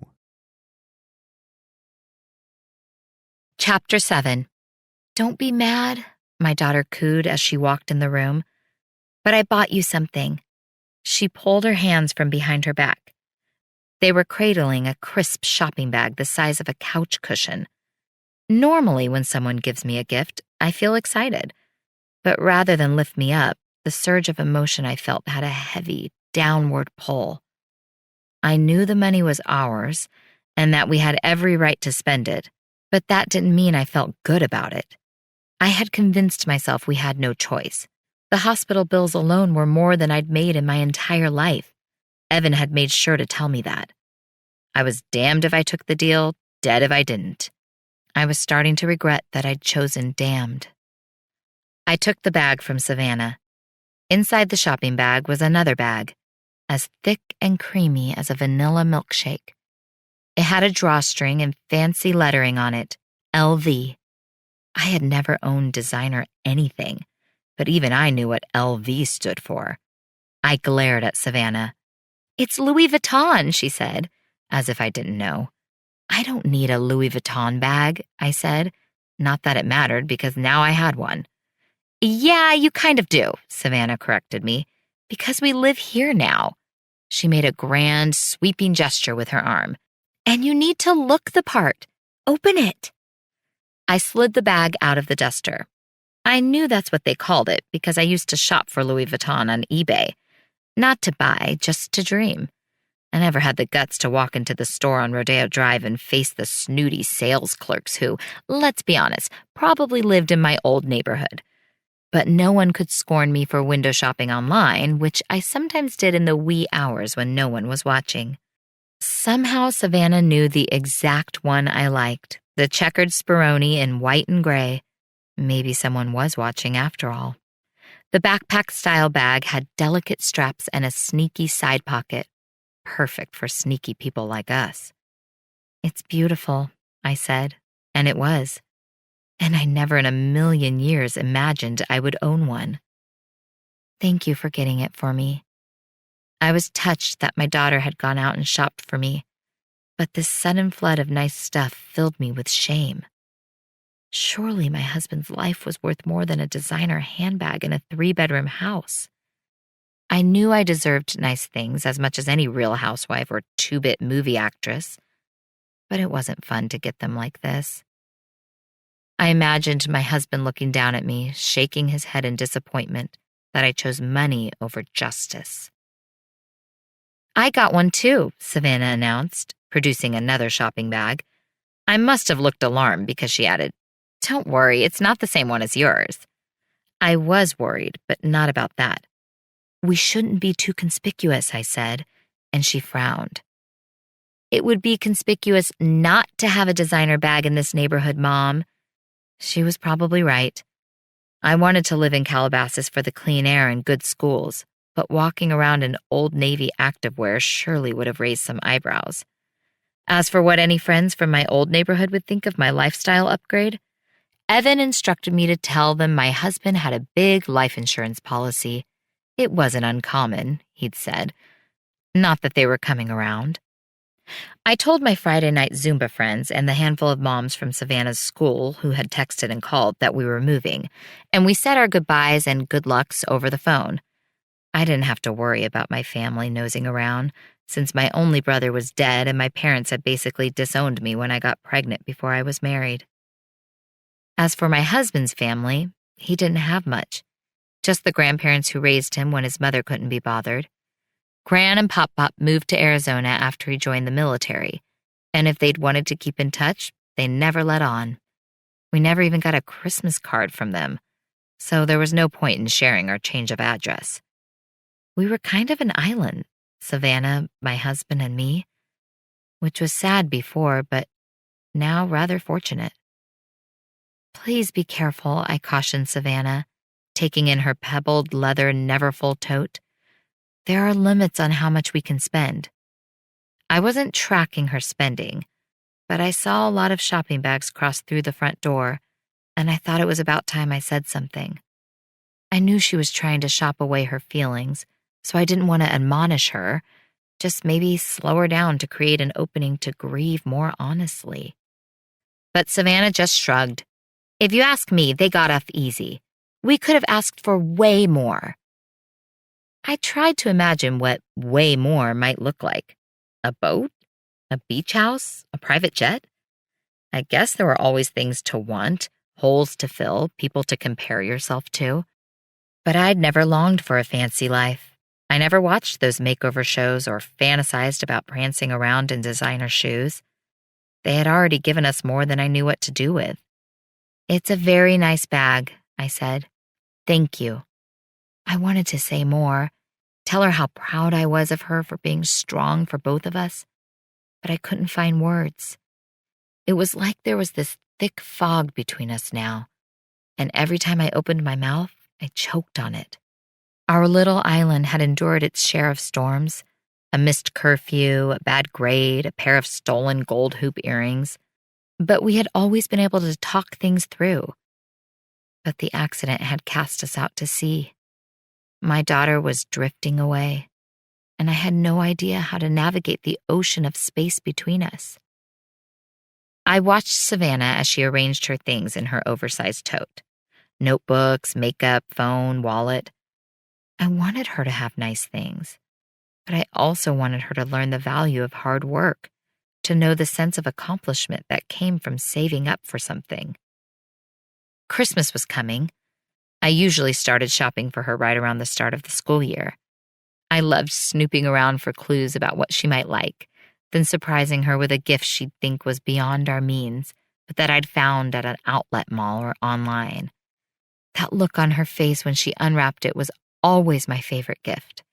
As I watched her tuck the last few items into her $2,000 tote, I wondered why rich people bothered doing Christmas at all. What's the point when you can just buy whatever you want? Maybe it was selfish, but it made me sad to think I had nothing left to give her. "Look," she exclaimed, "everything fits." Sadness balled in my throat as I thought about what values, or lack of values, I was imparting to my daughter. Yes, Savannah had agreed to this arrangement when I was on a breathing tube, but I could have stopped it. I could have told Brooks Brothers to fuck off, that we'd rather live under the freeway than take his blood money. But I didn't, because I was too scared of what would happen when the checks bounced and the food ran out, and Savannah and I had nothing to live on but grief and regret. I remembered my Sunday school teacher talking about how so many things in life are both a blessing and a curse.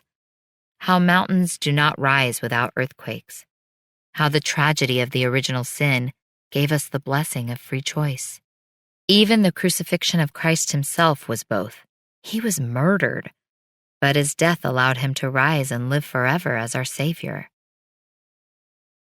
I thought about what my life had become. A bottomless bank account was a hell of a blessing, but living a lie was the worst kind of curse. My personal blessing and curse pulled at each other like two pit bulls tearing at a bone. I had a sour feeling in my stomach that was growing more putrid every day. It was only a matter of time until those warring dogs pulled me to pieces. But in the meantime, I had Louis Vuitton. Evan, 3 months ago. You want a drink? Jack asked me as he poured himself a stiff one. He was a tequila drinker. That night it was Patron Silver in a glass rimmed with lime. No, thank you, I said. I often drank with him during our late-night meetings, but given the seriousness of what just transpired, it didn't feel appropriate. Well, I need one, he said, then sank into the deep leather chair across from me. He was not a large man, and the oversized chair made him look almost childlike. At 50, he was still incredibly fit. He wore his shirts a size too small to show off well-defined biceps and pecs. Sometimes he was so scheduled we would do our meetings in the wee hours of the morning while he was still working out in his private gym. I would sit awkwardly on a bench, tablet in hand, breathing in the pungent smell of eucalyptus swirled with rubber. But that night we were in his private sitting room, letting cozy Italian leather provide comfort we didn't deserve. "Where are we with everything?" he asked. "I spoke to the woman today," I began. I explained how we had caught a bit of a break that the teenager inserted herself in the process, as she seemed to have a more flexible moral compass than her mother. I hinted that summoning the surgeon had been a stroke of genius, because he was expensive and the daughter wanted her mom to have the best. I didn't tell him how I had lain awake that night hating myself for doing this, because lawyers are supposed to be dispassionate, and my feelings were irrelevant. "The woman, Holly," I continued. "She pushed back a little, but I think she'll settle into the arrangement." Jack nodded, then peered down into his glass for a long, mournful beat. I wondered if he was waiting for me to say something more. When he finally spoke, his voice was somber. "What was it like at the scene? You know, after?" The fact that I'd made it to the scene before they had loaded Holly into the ambulance was nothing short of a miracle. I don't live anywhere near the Valley neighborhood where the collision occurred, but I happened to be in the area at a lunch with a local developer. LA had a terrible housing shortage, and Jack had asked me to look for opportunities to invest in affordable housing because, as he liked to say, it can't always be about making money. When I got the urgent call, I had just paid the check and was walking to my car. I described the scene for Jack the best I could without letting myself get emotional. The man had likely died on impact. The woman was knocked down and rendered unconscious with a head injury. "I don't imagine she saw much," I said. "And she has a concussion, so even if she did, her memory will likely be unreliable." I tried to sound clinical, detached, unaffected. The performance was not just for him. He nodded, then asked, "What about witnesses?" So far, no witnesses had come forward, but I was still holding my breath. "There were 14 bystanders on the scene when I got there," I told him. "It's unclear if any of them witnessed the collision, but I'll keep an eye on it." I thought about the man with the camera phone, but decided not to mention it. The video had not gone viral yet. Unlikely it would now. Jack nodded again. I could tell he was concerned. We both were. But I had a good handle on who was there. I had videoed the crowd on my phone, making sure to document the faces and cars of every onlooker in the vicinity. We were fortunate that there were no banks or government buildings within line of sight that might have had surveillance cameras near the intersection. I'd made sure to check. "And the dash cam?" he asked, somewhat reluctantly. "What's the plan for that?"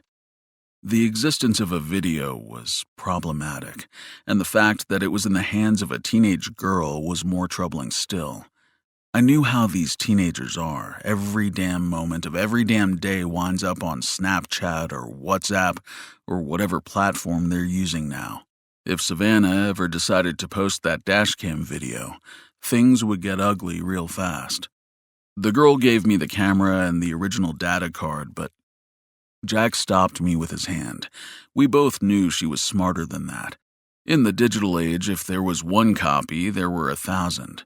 Savannah probably already had it saved on multiple devices and a cloud or two.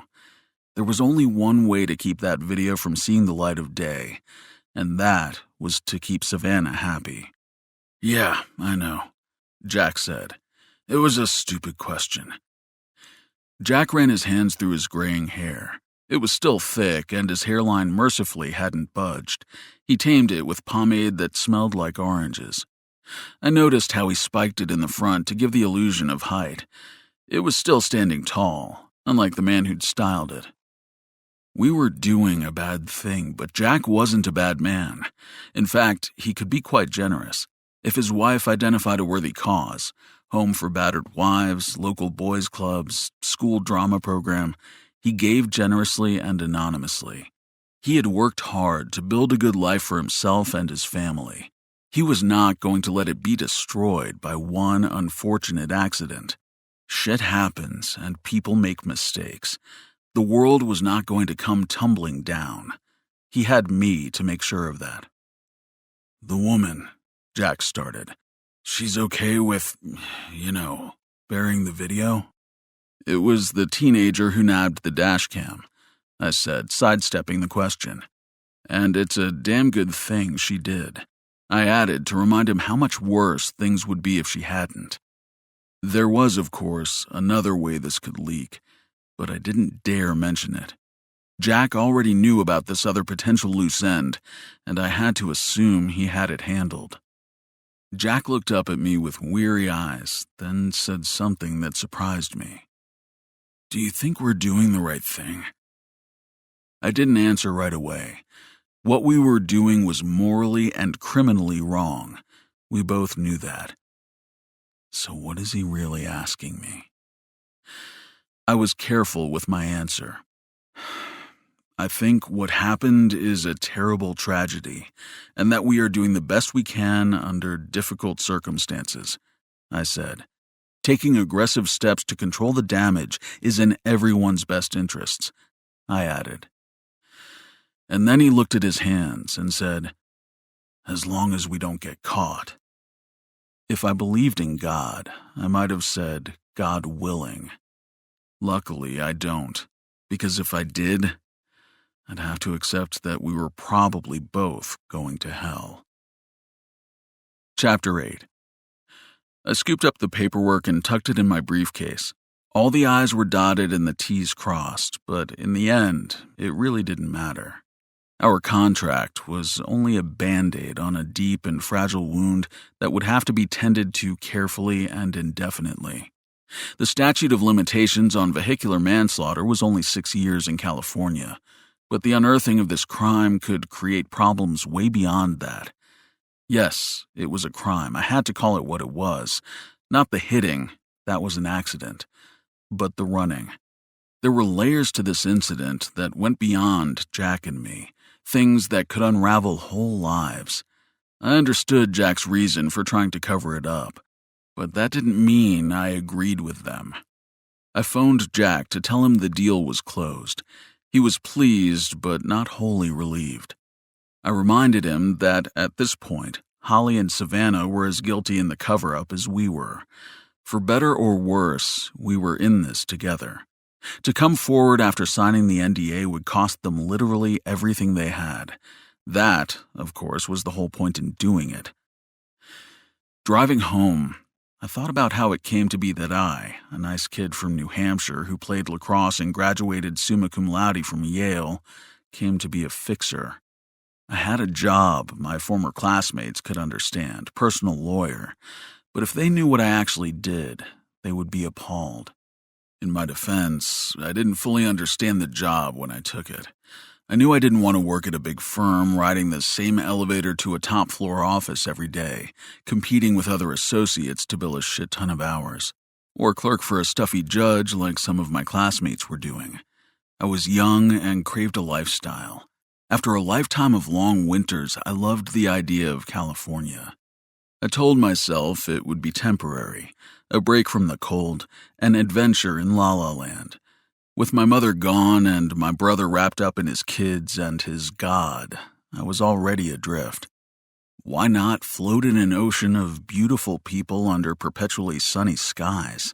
In the beginning, I wasn't exclusive to Jack, and sometimes serviced other clients, moguls merging companies, partners unpartnering, a real estate tycoon or two. But Jack's needs slowly took over my whole life. I hadn't even had a serious girlfriend since the party nail gal. That's how busy he kept me. I barely even had time to be lonely.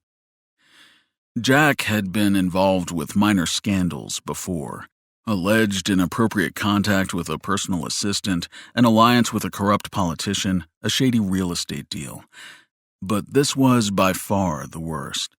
It was my job to fix, not to judge. Today's world had enough judges.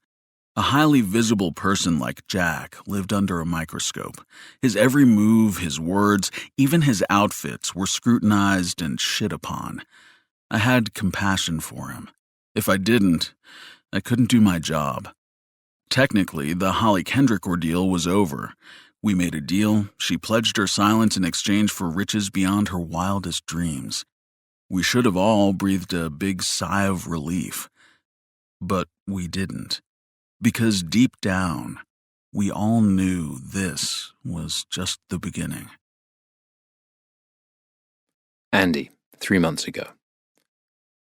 He said he was really sorry, Laura said when I finally called her back. I didn't want to be pissy when I talked to my agent, so I had waited a day until my bad mood wore off. He still wants to meet with you, she insisted. In fact, in the end, this might be a good thing. He might feel like he owes you one. I was dubious that one of the most powerful people in Hollywood would ever feel like he owed me anything, but I kept that to myself. Right. Okay. Was all I could muster. I wondered why I was getting a second chance. Maybe the someone better didn't work out?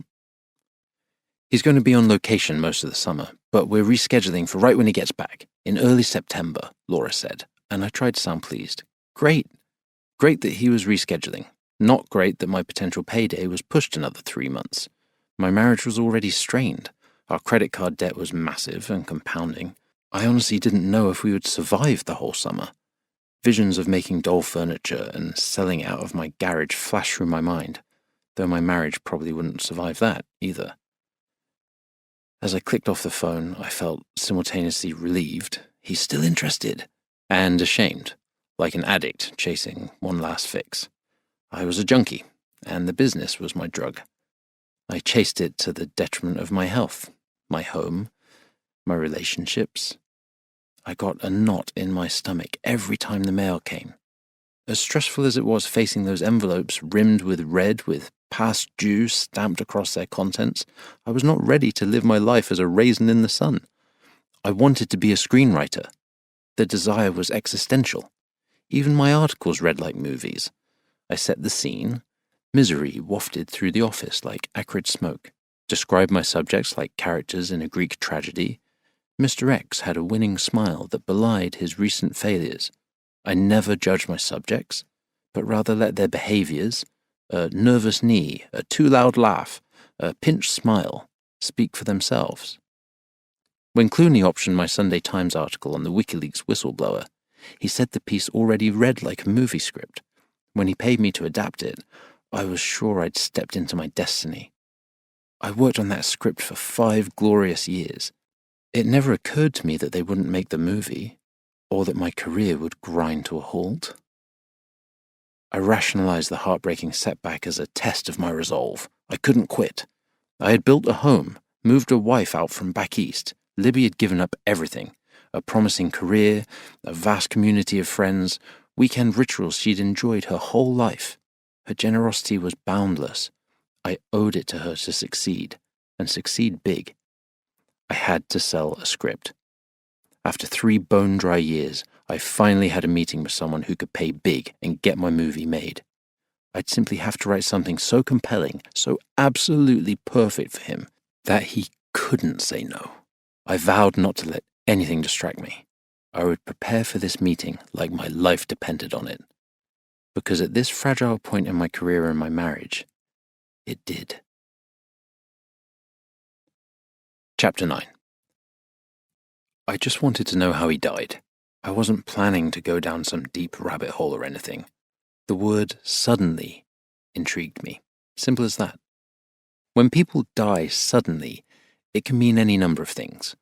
A heart attack, an aneurysm, a plane crash, a car crash, a boating accident. He could have committed suicide, often the case, or been murdered, very rare. Or maybe he was just really old. Holly was good-looking enough to be a trophy wife. A million possibilities ran through my head. I just wanted to know. First, I had to find out his name. That should be easy enough. Just Google the wife. I knew her last name was Kendrick because I saw it on a moving box.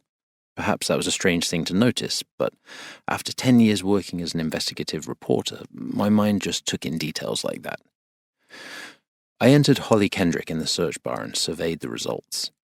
She didn't have a social media presence, but her name came up in an obituary in the Bakersfield Californian. Kevin Michael McCallum is survived by his parents, Elaine and Martin McCallum, and sister, Holly McCallum Kendrick. She had a brother who died. On any other day, I would have been curious about that, but I was on a mission.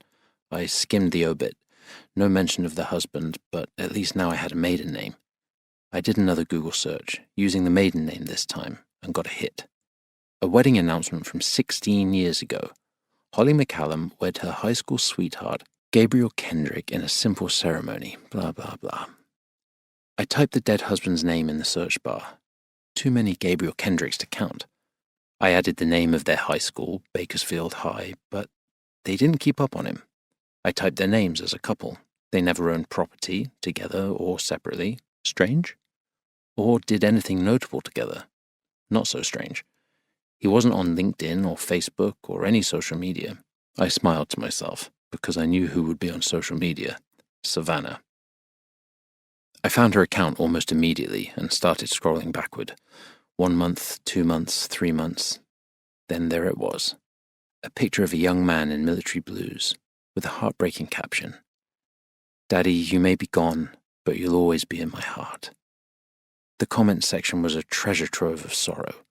Hearts and flowers and sad face emojis. I don't know why I was surprised. Did I not believe Savannah's dad was really dead? My background had taught me to question everything, even uncontrollable sobs, I guess. I clocked the date of Savannah's post, May 20th, then started scrolling through the comments. OMG, I just heard the news. My heart is breaking for you. Sending hugs. Are you okay? Here if you need anything. The outpouring was touching but frustratingly short on details, but at least I had an approximate date, on or slightly before May 20th. Holly's husband had died a little over 3 months ago. No wonder she broke down. It was still really fresh. What are you looking at? Libby asked me, peering over my shoulder. She was flushed from Pilates, with matching crescents of sweat under each breast. I hadn't heard her come in, and it suddenly occurred to me that maybe she wanted it that way. It wasn't a good look for me. Unemployed husband, barely dressed, scrolling through a 16-year-old girl's Instagram. I was supposed to be writing, needed to be writing, not surfing accounts of underage girls. I could only imagine the thoughts that were pulsing through my wife's mind. My husband's a pervert. He likes teenage girls. Jesus, how could I not have known? We hadn't had sex in over a month. Now she knew why I hadn't been more insistent. As a journalist, I looked up all sorts of crazy shit. When I was working on an article about a Marine who joined ISIS, I had to become an expert on Islamic extremism, the caves of Afghanistan, how to make a dirty bomb. That had surely landed me on the FBI watch list. But my wife's scornful eye was way more frightening. Holly's a widow, I said simply, turning the laptop so she could see Savannah's post. Scrolling revealed more photos. A father-daughter dance, a sweaty track meet hug, one with the three of them, Holly in the middle. Jesus, Libby gasped, leaning in close. How long ago was that? About 3 months, I said, pointing to the date. I told her about the bench and Holly's tearful confession, making a point not to describe her heaving breasts as she sobbed. I just wanted to see what I could learn about his death. It felt disrespectful to ask. Yes, of course, Libby reassured me. And I felt relieved, and I imagined she did too. Wait, Libby said. Then who's Evan? Someone who's helping Savannah and me, Holly had said. I remember thinking that was an odd way to describe him, but I just shrugged. She didn't say. New boyfriend? Libby postulated, and I shook my head. I didn't get that talking to her. I think she would have told me. Now it was Libby who shook her head. Her husband's only been dead for 3 months. She's probably self-conscious about it. Maybe they were even a thing before the husband died?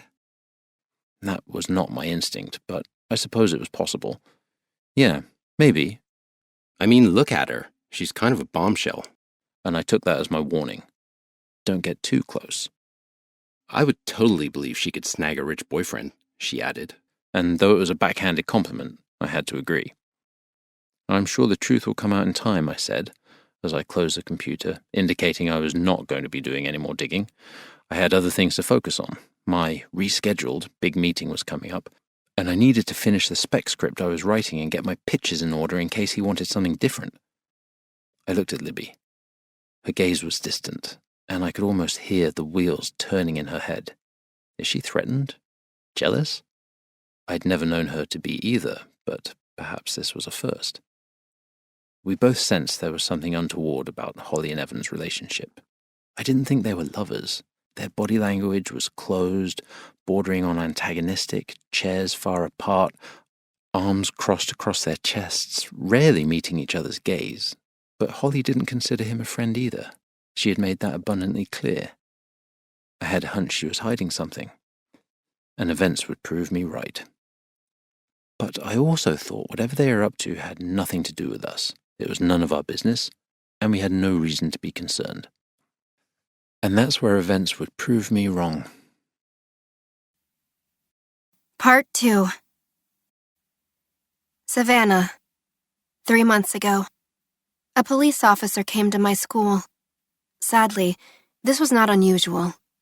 I wouldn't call it a weekly occurrence, but seeing a cop strutting through the quad in his collared pajamas and shiny black strap-on barely got my attention anymore. Usually it was because of some sort of divorce-related brouhaha. So-and-so does not have custody anymore. Today's not so-and-so's day. So-and-so has a restraining order against him and is not allowed to be here. We never made a big deal about it. Whoever the kid was, we figured he had already been through enough. We didn't have to make it worse by staring. It wasn't his fault his parents were psycho. Plus, who knew which one of us was going to be next? Occasionally cops came for some other reason. One time a kid brought a switchblade to school and was waving it around like Luke Skywalker with his trusty lightsaber. Sometimes it was drugs. The teachers didn't care if kids were using. They knew most of them were. But they would call the police if they saw someone dealing. So, yeah, they weren't there every week, but often enough. On this particular day, the cop du jour was standing on the edge of the quad with our cowboy hippie principal, Mr. Price, watching us as we scurried to our class. Passing period was only 6 minutes, barely time to stop at your locker and change your books. I had geometry next, and I needed my calculator, so was huffing it down one of the crisscrossing concrete walkways that connected our classrooms. No policeman ever paid attention to me, and I happily returned the favor. As I was rummaging through my locker, the kids around me suddenly scattered, like fish at the sight of a shark. I thought that was weird, so I turned to look. Cowboy Price was standing 5 feet from me, eyes cast down like he was looking for his belly button. The cop stood a few steps behind him, looking similarly glum. Driving around with my mom and dad, if one of them saw a police car, they'd say something like, "Careful, there's a cop ahead," like he was some kind of dangerous animal. And yeah, some cops are animals, but I never felt nervous around them until the day one showed up at my locker.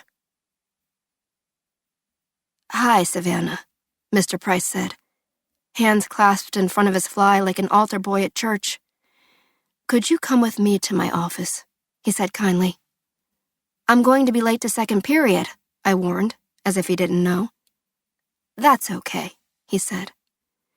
I didn't like the way the cop was looking at me, so I asked, "Did I do something wrong?" Principal Price pressed his lips together, like I had asked him a really difficult question. It was the cop who answered it. "No, miss. You didn't do anything wrong." Then why do they want to talk to me?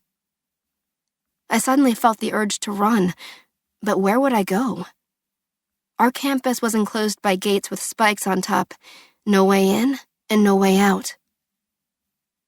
"It's about your parents," Principal Price said softly, and the butterflies in my stomach turned to boulders. "What about my parents?" I asked. He pressed his lips together again.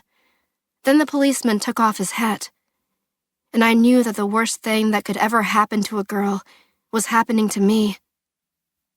My calculator clacked to the ground as my knees buckled.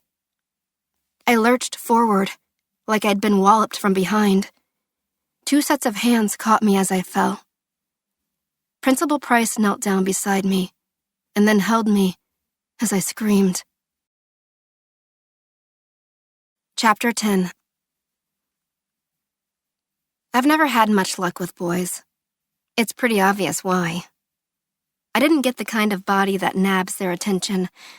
My mom hit the genetic jackpot with her double Ds and 24-inch waist. But me? At 16, I looked like Slender Man. Tall with Barbie doll arms, no hips, and ice cream scoops for boobs. Yes, Slender Man was a legend in his own time, but no one in their right mind would want to date him. There was another reason why I never dated. The boys at my old school were lame. Most of them were high all the time. The ones who wanted to be in school needed to be in school, went straight home, where they spoke Korean or Armenian with their families, and were likely forbidden to so much as talk to me. So imagine my surprise when a super cute boy on his gap year between high school and going to Harvard, yes, the Harvard, hit me up for my Instagram username after track tryouts. I was a hurdler. I kind of fell into it because of my long legs and freakish flexibility. I started out as a dancer, but my parents couldn't afford to keep me in ballet lessons, and they didn't have dance at my old school, so I joined the track team. And to everyone's surprise, including mine, I kind of became a star. Calabasas High had a good track team. In gymnastics and dance, if you want to win competitions, you have to do private lessons with bitchy prima ballerinas who poke at your belly, ribs in, and stretch your feet until you cry. That costs money, and we never had much of that. But you don't need pretty feet to win races. You just need to be fast, and speed is free. Sure, you can get stronger legs by doing extra reps in the gym, but we all had access to the gym. And you don't need Svetlana who danced with the Bolshoi to teach you how to power squat. Living on the 4th floor of a building with no elevator gave me daily opportunities to develop my quads, and being perpetually late meant I often took the stairs 2 or 3 at a time. Rich girls don't have to run for the bus, which once again meant advantage me. I felt pretty good about my tryout. I wasn't in my best shape and had lost some strength over the summer, but I still did the 100 meters in less than 15 seconds and the 300 meters in under 50, which is pretty good for an incoming junior. I could tell the coach was impressed with my competitiveness, which, unlike my weight, wasn't affected by a month of crying and crowding into my mom's hospital bed. "You're fast for a white girl," the cute boy said, checking out my legs as I shook them out. "Oh, gee, that's not racist," I shot back, pretending not to be impressed by the shock of black hair that lilted gently over eyes so blue it was like looking at the sky. "What's your name?" he asked, and I paused to check him out. Why? You want to join my fan club? I asked. I may not have had any dates, but I'd rehearsed how to get one many times. Definitely, he said, like he meant it. So I told him. Savannah Kendrick. I spoke my name like I was important. And yes, I'm new around here, if that was your next question. Hello, Savannah. I'm Logan, and I'm new around here too, he said, offering his hand. Then he asked, You a junior? I nodded, then asked him, What about you? Graduated last spring, he replied, but not from here. I narrowed my eyes at him. So what, you're some sort of stalker? He tilted his head back when he laughed, revealing flawless straight white teeth. Couldn't be president of your fan club if I didn't stalk you, he joked. I'm taking a year off before I start college. I was the captain of my track team. I'm going to be your assistant coach, but only on a volunteer basis, so I can't get fired for wanting to go out with you. The flirtation was so direct, it caught me off guard. I was sure I blushed, and I was sure he saw. Is this you, Savannah Kendrick? He asked, showing me his phone where he had found my Instagram account. Yeah, I said, suddenly self-conscious about this hot guy seeing my stupid posts. I cursed myself and hoped he wouldn't scroll through them until after I had weeded out the embarrassing ones. Okay, he said, as he clicked, I am now officially stalking you. And he flashed a smile that made me blush all the way to the backs of my ears. Lucky me, I sassed him back. I hoped I sounded sarcastic, even though that's not how I felt at all. Libby, 3 months ago. The bathroom faucet broke off in my hand. Fortunately, it happened when I was trying to turn the water on, not off, so I didn't get drenched. Unfortunately, I urgently needed running water because my face was plastered with a sea salt and avocado exfoliating and firming mask, which was already dry and pulling my mouth apart like a sad iguana. I went to the powder room, turned on the faucet, carefully, and rinsed off the mask. As I blotted my cheeks, I noticed the shiny foil wallpaper was starting to curl up just above the baseboard. We had intended to change that wallpaper right after we moved in, but we were too busy, and then we were too broke. I tried not to bitch about never having enough money. My husband was depressed enough. He was spending every waking minute in his woodshop man cave, which meant he didn't want to face his feelings or me. He said no one told him why that meeting that was supposed to change our lives got canceled. Not that it mattered. He wouldn't have believed them anyway. They don't tell you the truth about anything, he had said. They just say whatever makes them not look like assholes. I imagined it was hard going from being a reporter whose job was to hunt down facts to an aspiring screenwriter denied even the most basic ones. But something about this business had him hooked. He had been so hyped about his meeting, practicing his pitches in the mirror, in the shower, in the car on our way to game night. He even dressed up for the meeting, which he never does, in the flat front trousers I had bought him at Banana Republic and one of his few shirts that doesn't have an 80s rock band on it. I hadn't seen him that excited since the day Clooney wrote him the check that became the down payment to this house. As evidenced by the state of our bathrooms, that was a long time ago. I flicked at the wallpaper, then contemplated tamping it down with a glue stick. I suddenly laughed out loud at what my life had become. I had a PhD in psychology from Columbia and was once a well-paid professional. A move cross-country and 2 kids later, my job was now keeping house, maintaining my rapidly deteriorating looks, and supporting my husband's dream of becoming a Hollywood hotshot. I had a complicated relationship with my life. I loved California and this neighborhood, but to look like I belonged here took a massive amount of effort. I did what I could at home, with DIY face masks and drugstore waxing kits. But some professional help was still required to fend off the assault of Father Time, and we couldn't afford it.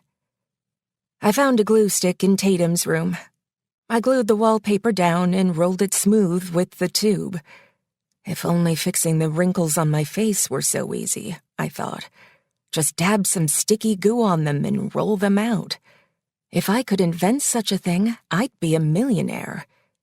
At that point, it seemed as likely a path to wealth as my husband selling another screenplay. I put the glue stick back and made Tatum's bed. She hadn't slept in it. She'd slept with me the previous night. Tatum's bed was unmade because her dad had slept there. He was going to be up late, he'd announced, preparing for his big meeting, and didn't want to wake me. Tatum was thrilled like she always is when Daddy stays up working, which was a lot.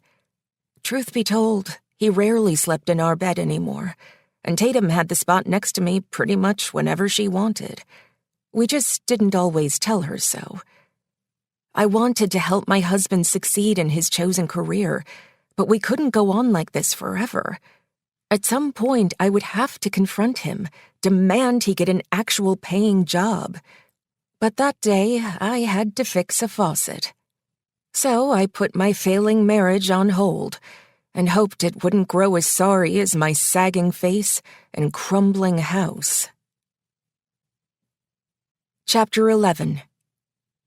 I saw her in the supermarket parking lot. She was loading groceries into the brand-new version of my Lexus. I noticed she got the highest trim, low-profile chrome wheels, and mahogany paneling to contrast the buttery smooth camel interior. We always went for black on black because it doesn't show wear. Food shopping at 10 o'clock on a weekday morning meant, like me, my new neighbor probably didn't have a job. It was unemployed housewives' hour. We shared the parking lot with a handful of nannies and the kids in their charge. "Holly, hi," I said, with a wave and a smile. She nearly dropped her watermelon. "Sorry, didn't mean to startle you." Why does this woman always look like she just got caught with her fork in someone else's dessert? She didn't say anything, so I reintroduced myself. "Libby, I live across the street from you." "Right," she said, nodding. "Sorry, I didn't expect to see you here." It's the supermarket a mile from our houses, but okay." "How are you liking the house?" I asked her, trying not to sound too envious. Andy and I had wandered in there when it was for sale. The previous owner had lovingly restored it, our friendly neighborhood realtor had told us, and for once he wasn't exaggerating. "We like it very much," Holly replied somewhat robotically. I wondered if she had a pole up her ass, or was just not a good conversationalist. I couldn't help but notice she'd had her roots touched up, and her hair cut in flattering waves around her face. I hadn't had a haircut in 2 months, and had resorted to covering my newly sprouted grays with hair dye I bought off the internet. "We loved it when we saw it," I gushed, hoping to flatter her into opening up to me. "That kitchen is to die for. Do you like to cook?" My eyes wandered over to her groceries, kettle chips with a Diet Coke chaser, and I immediately regretted the question. "I like baking better," she said, "but I don't mind it." "I insist on having you all over for dinner," I blurted. What is wrong with me? I was in no position to host a dinner party. My girls were in bed by 7 o'clock. And compared to hers, my kitchen, with its parquet floor and yellowing appliances, looked like a junkyard. But I was crazy curious about her shiny new car, her shiny new locks, and the man I suspected was her shiny new boyfriend. And I couldn't very well invite myself over to her house. "I'm not with Evan," she insisted, and I pretended I believed her. "Maybe your husband didn't tell you?" She picked at her manicure, and I cursed my own nails, which I had chewed down to tiny nubs. I hated going to the nail salon. It embarrassed me to have my hands and feet massaged by hard-working immigrants who surely needed a massage more than I did. I didn't think they were talking about me in whatever Southeast Asian dialect they were speaking, but their constant clucking made me and my white privilege feel like a pampered, spoiled brat. I don't know when colorful, perfectly sculpted nails became part of the uniform worn by the respectable modern woman, but after keeping up with the trends, round nails, square nails, French, black, coffin, I was over it. "Yes, I'm sorry for your loss," I said, well aware why she couldn't reveal Evan as her boyfriend a mere 3 months after her husband's death. But seriously, who did she think she was fooling? He was sitting at her kitchen table at 9 o'clock at night. Maybe he hadn't moved in yet, but he clearly had bought that house, and the Louis Vuitton bag slung over her shoulder to go with it. "I'll send you some possible dates for a proper getting-to-know-one-another dinner," I said, then suggested, "Shall we exchange numbers?" I took out my phone, but as I readied my fingers to type in her number, she said the unthinkable. "I don't mean to be rude," she started, "but we're just not ready to make new friends." "I'm not ready," she said, then punctuated her snub with a slam of her trunk. My mouth dropped open so wide a bird could have flown into it. Maybe one did, because for several seconds I couldn't speak or swallow. I finally managed a, "Right, of course." She thanked me for understanding and then drove off, leaving me standing in that parking lot like a discarded piece of trash. Never in my life had I met someone as rude and condescending as my new neighbor, Holly Kendrick. What kind of person rejects an offer of friendship? A person who is hiding something, that's who. And I was determined to find out what it was. Jack. 3 months ago. My wife was in a playful mood that night. When I walked into the bedroom, she put music on, Sailing by Christopher Cross, an 80s soft rock classic, grabbed my hand and swirled into me like yarn to a spool. I was not in the mood to dance, but I couldn't refuse her. Never could. I met Kate when I spilled coffee on her at an airport Starbucks. I was so charmed by her laugh, and that her reaction to being doused with hot coffee was to laugh, that I moved my seat 20 rows back to sit next to her. 12 months later, we were married. In his speech at our wedding, my new father-in-law referred to the incident as the definition of a happy accident. Everybody laughed. Of course, most accidents aren't happy. I've been lucky not to have too many of the unhappy kind. I fell and broke my hand skiing. I hit a golf ball through a window. I gave a kid who's allergic to nuts a cookie that could have killed him. At the time, these accidents were devastating. Breaking my hand ruined my vacation. Fixing that window cost a full 2 weeks' pay, and there is nothing more horrifying than watching a child go into anaphylactic shock because you forgot to ask, "Are you okay with nuts?" But my hand healed. My bank account rebounded, and that kid lived to eat another cookie. Those were the worst accidents of my life. Until this one. Sailing, la la la la, Kate sang, her head tilted up toward the sky. She was a terrible singer, and any other day I would have laughed, but that day her unabashed joy broke my heart. Because I knew that if she found out what had happened and what I'd done to cover it up, she would never feel this happy again. I love it when baseball announcers say, "I bet you Joe Batter wishes he could have that pitch back." Even if you never played baseball, you know what they mean. We've all had those if-only moments. If only I'd swung at that pitch. If only I hadn't. I could have been the hero. I could have saved the day. As my wife pressed her face to my chest and rocked me slowly left and right, I had 1,000 if-onlys churning through my mind. If only the sun wasn't so blinding. If only that truck had moved out of the way. If only that couple had exited the car sooner, or later, or not at all. I could have played that game for days. The tragic thing about if-onlys, if you're wishing for them, it's too late. Once a pitch is thrown, you can't get it back. I would have traded all my life's if-onlys to get that day back. But of course, just like that missed perfect pitch, it was too late. So I danced with my wife, knowing full well it might be the last time, and because my heart didn't have room for any more regrets. Chapter 12. I literally lived in the house of my dreams. When I looked around, I could hardly believe it was really all mine. I did not grow up wealthy, far from it, but I still dared to dream what my perfect house would be like. I dreamed of a long driveway that wound up a gentle hill.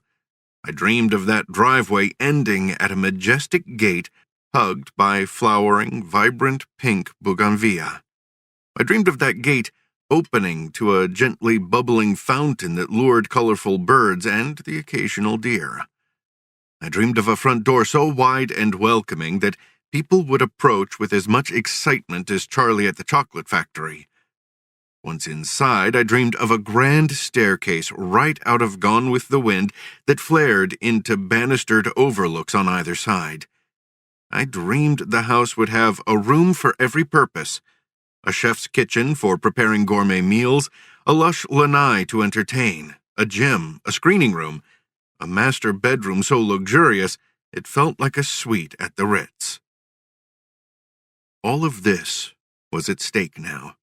If we couldn't keep the lid on this, I could lose it all. Evan and I met in my private study that night. I had it decorated more like a hunting lodge than an office, with deep leather chairs and a plush bearskin rug. The walls were lined with my favorite books, which ranged from Deepak Chopra and Eckhart Tolle to vintage Robert Ludlum and Tom Clancy. No one went in there but me, and Evan, on the rare occasion we discussed business at my house. "Am I going to jail for this?" I asked my lawyer as I examined the signatures of Holly and Savannah Kendrick. It felt strange having a legal document for an illegal act, but I trusted Evan had reasons for wanting it. He seemed prepared for my absurd question. "No one has anything to gain by exposing your connection to this," he replied. It was true, of course, but that was no guarantee they wouldn't. Our devil's bargain was rancid, but just because we all swallowed it didn't mean we could all keep it down. Guilty feelings can be boxed up, but life has a way of jostling them free. For some, they leak out slowly, seeping into the deep crevices of your conscience, haunting your dreams until you die.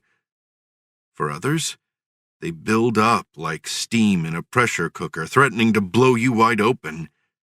This was not going to go away. The only unknown was who was going to slow rot and who was going to explode. "Think of your family," Evan said, as if I needed to be reminded. This was, of course, all about my family. My greatest sadness was that I only had one child. I had wanted more children, but pregnancy was hard for my wife. She had what they call hyperemesis gravidarum, which is Latin for "I can't stop vomiting, please kill me now." It was horribly, violently, heartbreakingly awful. Even high doses of Zofran, the medicine they give to cancer patients undergoing chemotherapy, couldn't quell her fits of nausea. For nearly 9 months, Kate lived on the bathroom floor with her head by the toilet. There were days she literally wanted to die. Watching her suffer was like being handcuffed to a fire truck while your house burned down. It was the worst kind of torture. At one point, she begged her doctor to put her in a medically induced coma and keep her there until the baby was born. When the doctor said, no, they didn't do that, I didn't know whether to feel relieved or disappointed. Most women with hyperemesis gravidarum start to feel better in their third trimester, but Kate was sick well into her 9th month. She desperately wanted to have a vaginal birth, but when the vomiting continued into her 37th week, I convinced her to have a C-section. I was going out of town for work. I didn't want to leave with her sick like that, and, selfishly, I wanted to witness the birth of our child, especially since I suspected there might not be another one.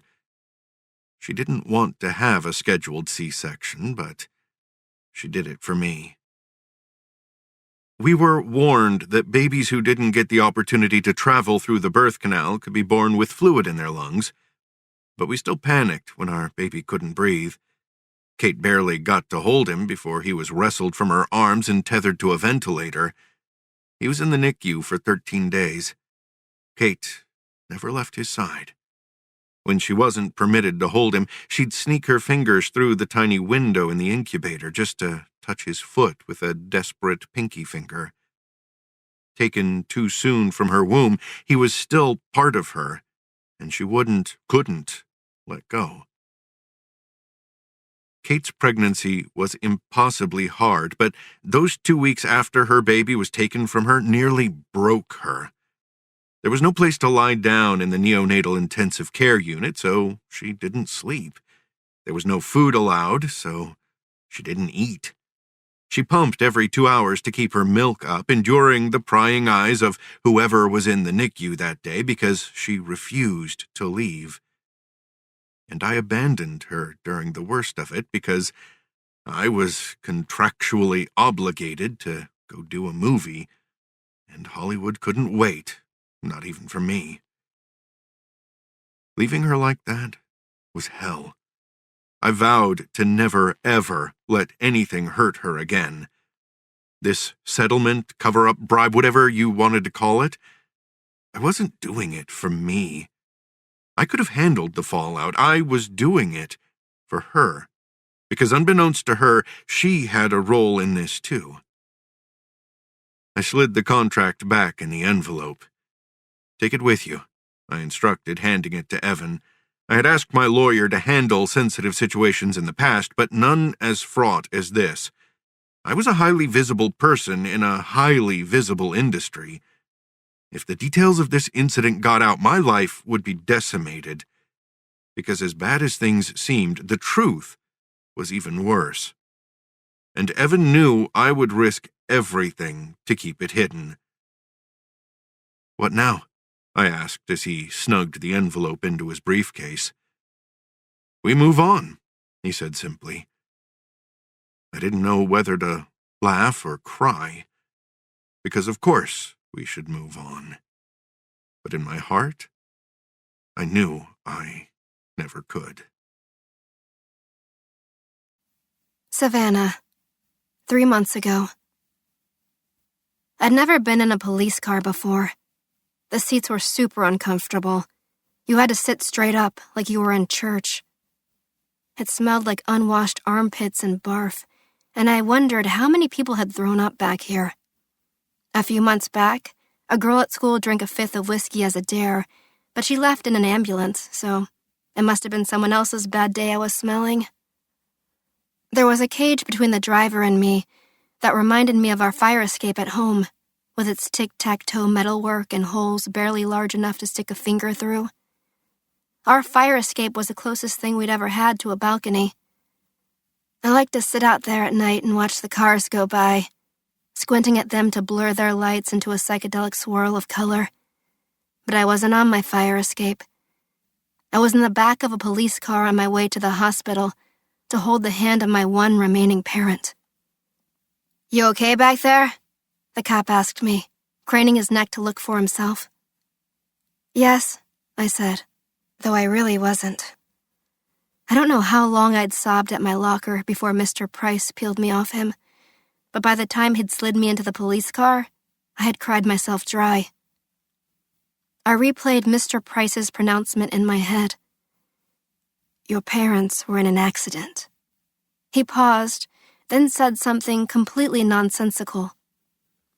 Unfortunately, your dad didn't make it. For a few seconds, I genuinely didn't understand. What Mr. Price was saying was impossible. My dad couldn't be dead. I'd seen him just that morning, drinking his coffee out of the #1 dad mug I had bought for half price the day after Father's Day. Dad was a big coffee drinker. He brewed a whole pot every morning and drank it black and crazy hot. They didn't have cream and sugar at his outpost in Afghanistan's Korangal Valley, where he'd had his first cup, and I guess he came to like it that way. As for why he drank it so hot, I really couldn't tell you. We need to talk about your birthday, he had said when I sat down at the kitchen table for breakfast that morning. It's your sweet 16. We need to do something special. I know something special we can do, I'd responded, and he shut me up with a look. We're not buying you a car, he admonished, and I probably rolled my eyes, like I always did when I didn't get my way. And then, that was it. I left for school. I'm not even sure I said goodbye. And now, Mr. Price was saying he was dead? How was that possible? We hadn't even finished our conversation. I never expected Dad to buy me a new car, but it didn't stop me from pestering him. He had already hinted I would be getting the Cherokee, and Mom would be getting something new and cute, like a Mini Cooper or a cabriolet. I had learned to drive in that Jeep. I even made it my own, with a few well-placed dings on the bumper. Bumpers are for bumping. After I scraped the dumpster behind our building for the 3rd time, it was wider than it looked. Dad installed a dash cam so he could analyze my every mistake. It wasn't enough that I had to listen to him in the car beside me. Signal before you turn. Stop behind the line. He wanted to scrutinize my driving in our living room, too. We put the dashcam app on my phone. Dad said it was because my phone was newer and had more memory than his. But I think he just wanted an excuse to peek in on my social life, see who I was texting at what time and why. We had, in fact, never looked at the dashcam stream. I wasn't even sure it worked. I'll go in with you when we get to the hospital, the cop said, to make sure they take you straight to your mom, okay? I nodded. I was sure I could have found her myself, but I wasn't about to say no to a cop. She's going to be okay, he said. The driver nicked her pretty good, but from what I saw, her injuries aren't life-threatening. Nicked her? I supposed it was possible for a speeding car to nick a person in the way a tractor might nick a blade of grass. I knew he was trying to make me feel better, but the more he talked, the more it made me want to cry. I wished he would just shut up. She's a victim, but she's also our star witness, he rambled on. We need her better, so she can help us catch the guy. He found my eyes in the rear view, so I mustered a nod. I had never thought of my mom as a victim before, or a star witness, or a widow. But I guess she was all of those things now. In front of us, a car stopped. The chatty cop flipped a switch and his sirens chirped a warning, "Get out of the way." I knew he was just showing off, but I wanted out of that smelly squad car, so I was grateful for anything that would make that happen faster. I looked down at my phone. The dashcam app was at the bottom right corner of my screen. I remembered my dad asking me what I wanted the password to be. I don't know what I told him, if I told him anything at all. I panicked a little. What if the cops ask me and I can't remember it? We're here, the cop said, as he turned into the driveway. I had never entered a hospital through the ambulance entrance before. Aggressive red letters screamed emergency like a bloodstain against the cold concrete wall. I thought it would be busier, with paramedics rushing around like on all those medical shows on TV. But the only person there was a security guard, sitting in a plastic chair, staring at his phone. He didn't even look up at us. The car lurched as we pulled up to the curb. I didn't bother trying to open my door. It didn't even have a handle on the inside. "1 second, honey," the cop said, as he clicked off his seatbelt. As he rounded the back of the car to let me out, I tucked my phone away. There would be time to tell him about the dash cam later. I didn't want to get into it while my mom was lying alone in a hospital bed. He opened the door for me, and I made sure to thank him as I got out. I glanced at his shiny brass name tag. Kellogg, like the cereal, I thought. His beer belly pushed against the bottom buttons of his shirt, stretching the fabric, revealing 2 tiny patches of bare skin. It was a sweltering day, and I remember thinking how it must suck to have to wear a polyester suit, especially one that was 2 sizes too small. "I don't want you to worry," Kellogg said. "We're going to find the guy who did this." Once I figured out how to log into the app, I would tell him about the camera. By the way he was talking about Mom being their star witness, I gathered no one knew about it, at least not yet. It would blow the case wide open. Whoever discovered that video would be a hero, maybe even get promoted. Kellogg looked like a guy who could use a promotion and the new uniform that came with it. But I didn't mention it. And that turned out to be both a stroke of genius and a catastrophic mistake. Chapter 13.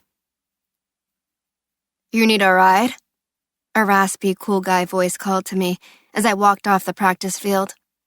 I looked over to see Logan, my ridiculously hot assistant track coach, leaning against his shiny black SUV, hands in his pockets, eyes fixed on me. It was a nice car for a kid just out of high school. I noticed a Devils sticker on the back bumper. His former school team, perhaps? He'd stuck it on upside down and drawn a vertical line through the letter V, so it looked like it spelled slimed. I tried to play it cool, hoping whatever color might be spreading across my cheeks would be mistaken for post-workout flush. "My mom's coming," I said, "but thanks." I don't know why he wanted to give me a ride. I looked disgusting. My straight hair was in a low ponytail, and I could feel the sticky strands crisscrossing my sweaty back like a blonde spiderweb. Why couldn't I be one of those girls with cute, puffy hair that I could swirl atop my head like cotton candy? "Call her off," he demanded. "Tell her one of the coaches needs to talk to you about your form." My form? I didn't know whether to laugh or cringe. But then he smiled, and I knew he was kidding. "Haha, sorry, that was cheesy, even for me." His laugh was like the whoosh of a water slide, smooth and exhilarating, and hearing it felt like riding a wave. "She's already on her way," I told him. I had texted her as soon as practice was over, and I would never bail on her. We didn't do that to each other. Not now, not ever, not even for a boy. "Tomorrow, then," he said. "I'll buy you a taco. Best one you've ever had." He looked at me expectantly, and I suddenly got afraid. Holy shit, is he asking me out? I had never been asked out in my life, so I wasn't sure if that's what was happening. "Yeah, maybe," I said, unsure how to respond. He was a coach. Is going out with a coach even allowed? My mom's car pulled up. She'd had that perky Lexus for almost a month, but it still surprised me to see her driving it. We had some work to do before she looked like she belonged behind the wheel. The haircut helped, but she still wore too much makeup, and those faux Ray-Bans really had to go. I waved to her, "Coming," so she wouldn't honk. "I gotta go." "Is that your mom?" Logan said, glancing at her, and I knew what he was thinking. Even those cheap sunglasses couldn't hide that my mom was a Betty, blessed with full, pouty lips and perfect skin. People loved to say how we didn't look anything alike. I knew what they were implying, but it happened so often I stopped getting offended. "No, but I'll get in her car anyway," I snarked. "A risk taker. I like it," he said, and I felt my neck redden. "See you tomorrow," he called after me as I walked toward Mom's Lexus. "For tacos," he reminded, as if I possibly could have forgotten his invitation from 30 seconds ago. "We'll see," I shouted back, then climbed in the car. "Who's that boy?" Mom asked as I clicked on my seatbelt. I felt my cheeks redden. Is it too soon for me to be talking up a boy? Or is Mom worried because she saw me crushing on someone out of my league? He used to run track. He's helping manage the team, I said, careful not to use the word coach, or reveal that he already graduated and from another school. I didn't want to add improper to my growing wall of shame. He's cute, my mom remarked, and I quickly changed the subject. What's for dinner? My mom cooked dinner every night. Usually it was something simple. Pasta with homemade sauce, turkey meatloaf, some sort of stir-fry. She wasn't a bad cook, as long as you didn't mind eating the same 8 recipes on endless repeat. I thought we'd go out, she said. Someplace nice. To celebrate you making the track team? She glanced over at me. I must have been looking at her like she had 3 heads because she added, unless you don't want to? We never went out to dinner. Not even since the accident. Especially since the accident. Like, where? I asked cautiously, not knowing what someplace nice meant in the new version of our life. I found a nice sushi place near us, she said, her voice going up like it was a question. Not a little hole in the wall like the one in our old neighborhood, an actual sit-down place. She seemed like she was trying to sell me on it, so I nodded. That sounds great. For most people, going out for sushi was probably no big deal. But for my mom, in this moment, it was huge. She drove the car they gave her and moved into her new Louis Vuitton bag, but other than that, she still lived like we had to watch every penny. I had to drag her to get a haircut, and she only agreed to go to a by-appointment-only salon because she found a Groupon. Her closet at home was mostly empty, and she still only bought special foods like macadamia nuts and Italian coffee if they were on sale. I just need a shower, I said brightly to show her I was into it. I'll be quick. I had felt guilty about spending my dad's killer's money at first, too. The first time I tapped my new debit card was at McDonald's for fries and an apple pie. As soon as I did it, I felt so sick to my stomach I ran outside and puked behind a tree. But after crying until my eyes burned, I got mad. That money was ours. We earned it with our blood, sweat, and a shit ton of tears. After 2 months of hating myself, I decided I was not going to let those murderers make me feel like the criminal here. And that meant spending that money. At the mention of sit-down sushi, I stupidly thought my mom might finally be coming around too. We pulled into our garage, which was empty except for the handful of unmarked boxes against the back wall that neither one of us wanted to touch. My dad probably had some cool t-shirts I could crop or tie in the back, but I didn't look. I wasn't ready to see his stuff, smell his smell, ugly cry until my eyes swelled, just for a few lousy t-shirts. I hopped out of the car, glancing at my mom as I reached for my backpack. She still had her hands on the wheel. She'd had her nails done pale pink, and her diamond solitaire dropped to one side. She didn't wear the wedding band anymore, just the diamond, because it was pretty, and she didn't have many pretty things. She had a faraway look in her eyes that made me feel nervous, but I wasn't sure why. This is our life now, Mom, I said gently. I almost added, Dad would want us to enjoy it, but I didn't. I knew she didn't believe that. And to be honest, I wasn't sure I believed it either, so I said, we have to learn to enjoy it instead. I am enjoying it, she insisted. I'm just hungry. She smiled, and I knew it was a lie, both the hunger and the smile. There were so many lies between us now. There was no point in calling her on it. Besides, I told just as many. 10 minutes, I promised, then shut the door. I felt a ping of excitement that Mom and I were going out. Setting the table for 2 after a whole life of being a 3 felt sad and weird. But maybe we could find some new rituals now, like getting our nails done together or going to movies or concerts or even on trips. I liked baking bread and shopping at thrift stores with Mom back in the day. She always made it fun by playing kooky playlists in the car and singing along with the windows open. But we could do so much more now. And then maybe, once we learned how to have fun again, all the lying would stop. As I turned on the shower, I was smiling, because I thought that sushi was a sign that things were looking up. Thinking back, it's kind of incredible how very wrong I was. This is the end of disc number 2. Please insert disc number 3.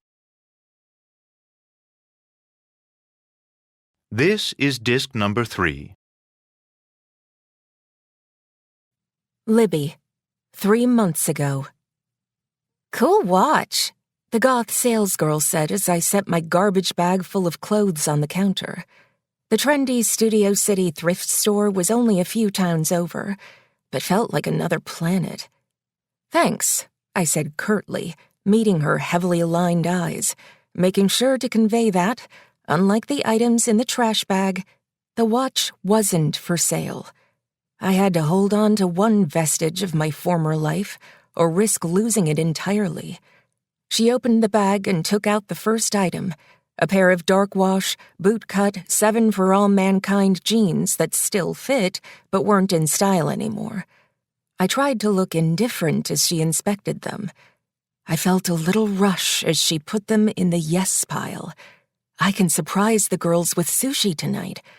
My daughters didn't eat raw fish, but they loved the rolls, avocado, vegetable, sweet and creamy California, and we hadn't had them for a while. I tried not to think about all the other things we hadn't had for a while, or how lean the coming months would be. My 40th birthday was coming up. I was terrified to bring up the subject with Andy. 6 months ago, I dared to fantasize about having a big blowout bash, but now even a small party was out of the question. We had near 6-figure credit card debt. We could barely afford a picnic for 2 in the backyard. And I was selling my $200 designer jeans for $20 at a thrift shop. "Is this Hermes?" the goth gal asked, and I nodded. The scarf was a gift from my mother, but I never liked it, and was relieved to have an excuse to part with it. Things had become strained between my mother and me, especially since I told her we couldn't afford to visit this summer, and if she wanted to see her granddaughters, she'd have to fly us out. "You have a degree," she'd said when I complained about being broke. "Go out and get a job." But it wasn't that easy at my age, with one kid in preschool and the other in 2nd grade. I didn't want to hire someone to do what I enjoyed doing myself, hearing about their day on the ride home from school, taking them to the park, to swimming lessons or an art class. And without hiring a $30 an hour nanny, with a car and impeccable driving record, I wasn't really available to work. Was I supposed to tell my potential employer, "I'd like to work for you, but I have to leave by 2:30, except on Tuesdays when I have to be out by 1 o'clock. Also, I volunteer in the classroom Friday mornings, so I can't come in until after 10 o'clock. Also, I'm not willing to miss school plays, concerts, and won't come in if my kids are sick. So you can depend on me, but not really, because when you have kids, sick days happen." Sick days do happen. They happen a lot. "Tell Andy to help with the kids," my mother would say. And he would help when he could, but his schedule was volatile. Plus, he was supposed to be writing, which is tough enough when you're not chasing kids around. Ruby Gloom fished a dress coat out of the bag and put it in the no pile without even looking at it. "That's Betsy Johnson," I admonished her. That coat had cost $300, and I had only worn it once. "Out of season," she shot back. And that was it for Betsy.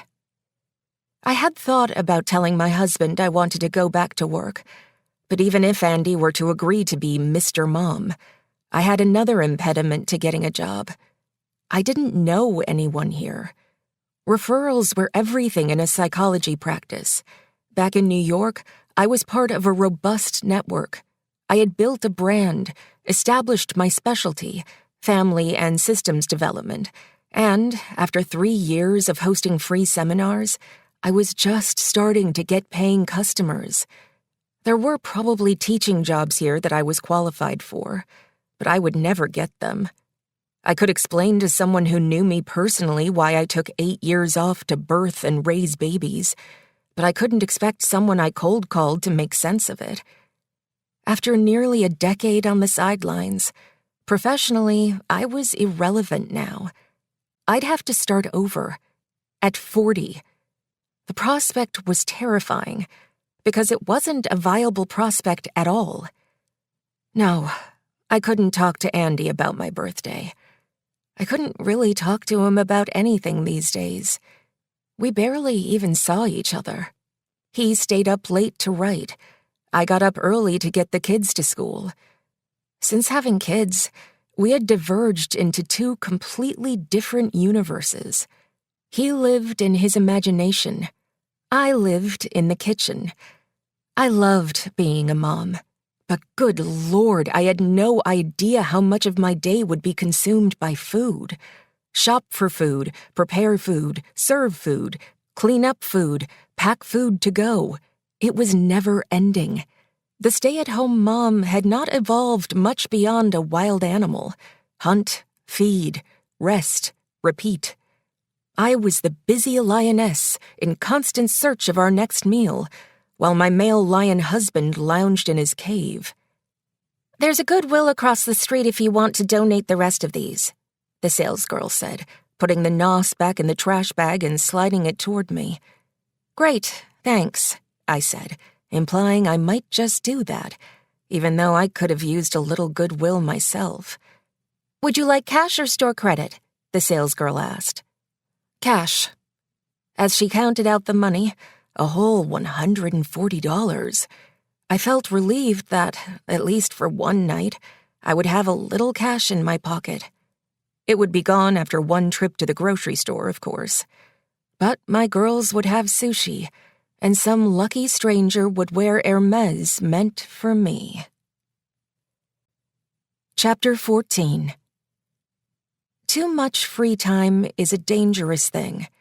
With the girls still in school, the lasagna already prepped, and my workout, shower, and hair done, I had nothing better to do than rage about being snubbed by my new neighbor, Holly Kendrick. What if she murdered him? I asked Andy when he emerged from his writing to forage for some lunch. Maybe that's why she wouldn't talk about it, because she had him, you know. I made a gun with my hand, pulled the trigger with my finger. Poof! Disappear. "That's plausible," he said flatly. "When's the lasagna going to be done?" "The lasagna's for dinner. Have a sandwich," I told him. But seriously, 3 months after her husband dying, she has a new boyfriend and a $2 million house? How does that happen? "We don't know Evan's hub boyfriend," Andy countered as he pulled some bread from the freezer. "Is this all the bread we have?" he said, fondling a frozen Ezekiel loaf. He was curious by nature, but he never made assumptions.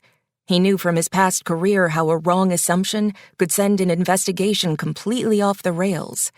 He was analytical to an extreme, but that didn't mean I couldn't prod him. "There's rye in the bread basket," I said, pointing. I could have made him a sandwich. I knew where all the condiments he liked were, pickles in the door, red onion in the bottom drawer. But I had been cooking all morning. That damn lasagna took forever, and I had just cleaned the kitchen and didn't feel like messing it up again. "If Evan's not her boyfriend, then who is he?" I pressed. I knew he wouldn't commit to a theory, but I wanted him to consider mine.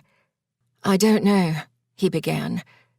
"Could be a lawyer, real estate agent, her insurance adjuster, a family friend, her therapist, her sober companion." All right, I interrupted. "You made your point. But what do you think is most likely?" He was looking through the refrigerator. I'll make your sandwich if you tell me I'm probably right, I bargained. Right about what? He asked. Her being a murderer? Well, what's your theory? I said, nudging him out of the way and extracting the red onion from the crisper. How does a newly widowed woman with no job and no class land the nicest house on the block? I asked, knowing the no class remark was a low blow, but not inaccurate given how she had treated me. It is mysterious, he said, probably because I was making his sandwich and he wanted to stay in my good graces, at least until I'd finished. I think she and Evan are a thing and have been for a while, I said boldly. He's there at all hours and reeks of money. Did you see his car? I knew he had. My husband noticed everything, filing even the most minute details away in his brain until they fit together to tell the story. His analytical mind was one of the qualities I admired most about him, and I wanted him to put it to work. She's got a brand new car, too, I added.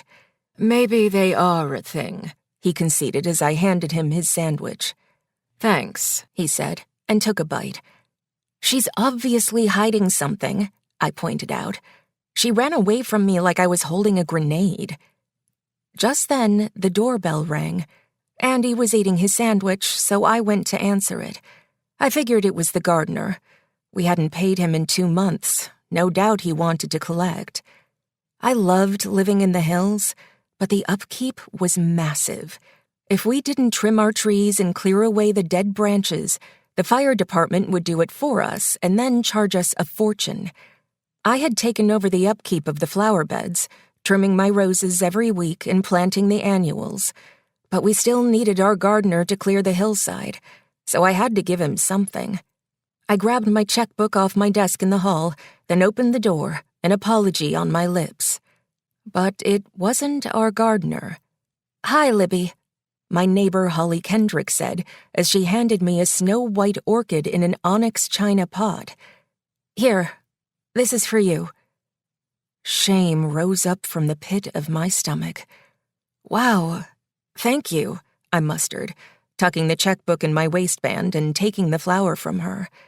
It was from Gelson's down the street. I could tell by how it was wrapped in premium-grade cellophane and a ribbon made of hemp.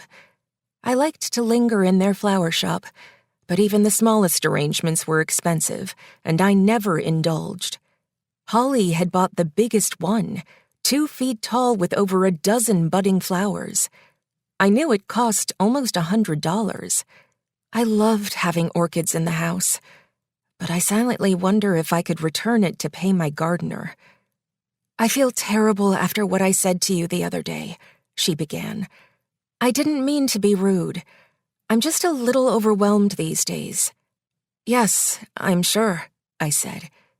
The plant felt heavy in my hands, almost as heavy as the shame weighing down my chest.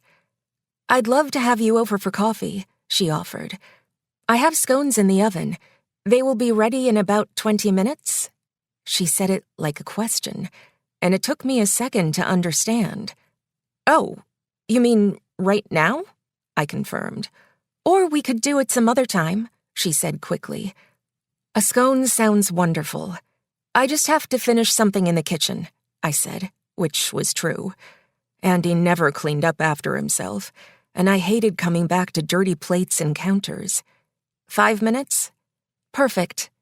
She smiled and turned to go. As she started down my front path, I noticed she walked with a limp, as if her left knee couldn't bend all the way. The shame in my chest hung so low I nearly tripped over it. I closed the door. Andy immediately popped his head out of the kitchen. He was smiling, and not just because of the sandwich. Don't, I started, and he laughed.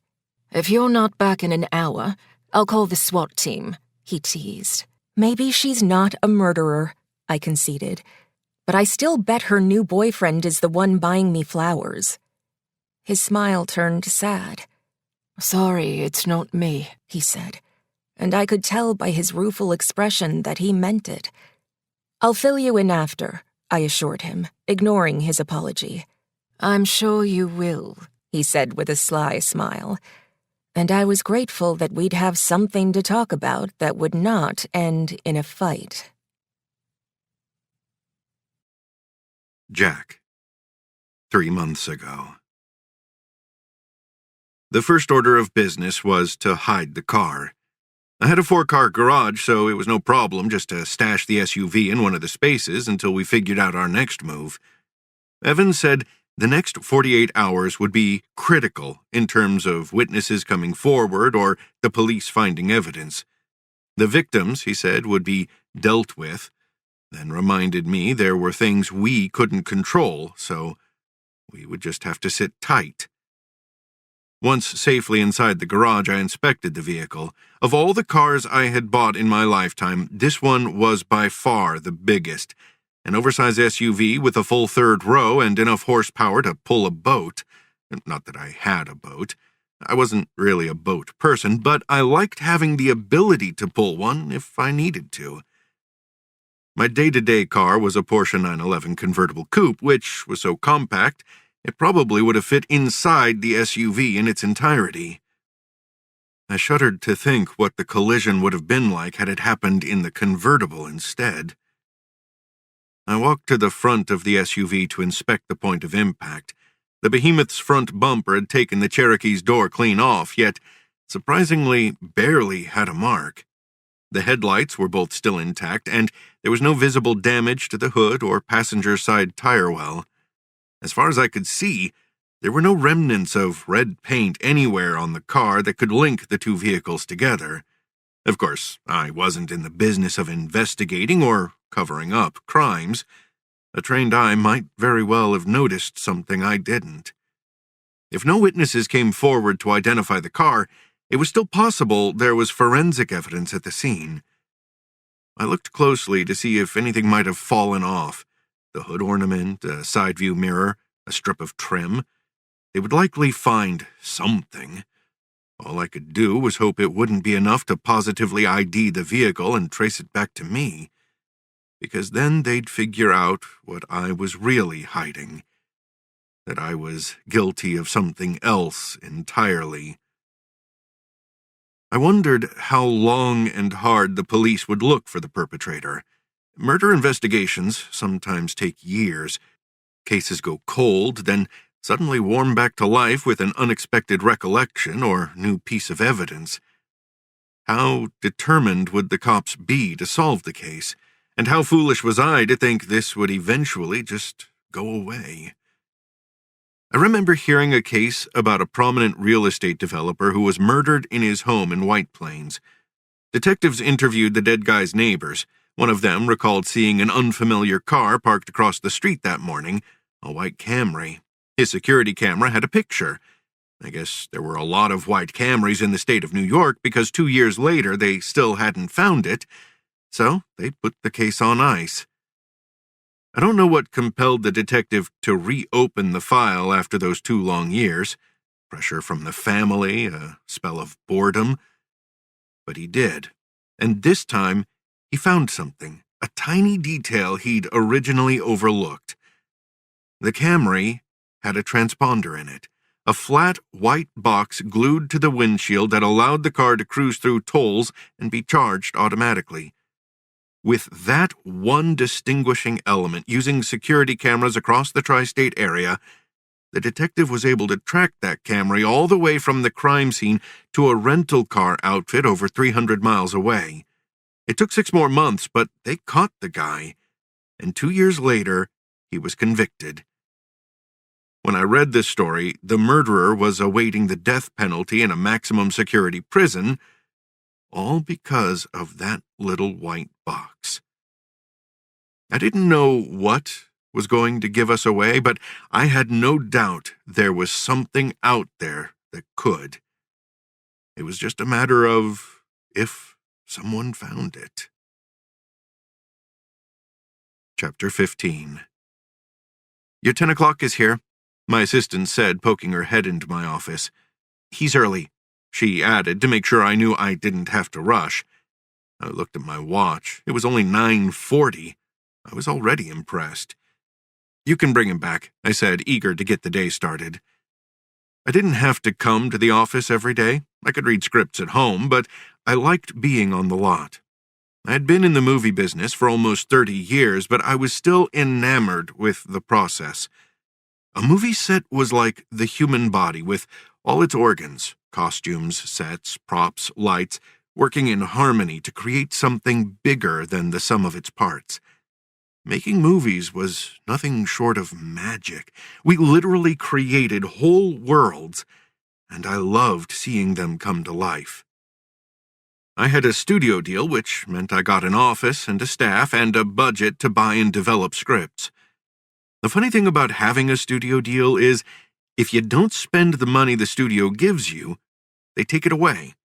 It is counterproductive to be frugal. You have to go after the fanciest writers, the most expensive books, the biggest stars, because if at the end of the year you're under budget, your budget for next year will be that much less.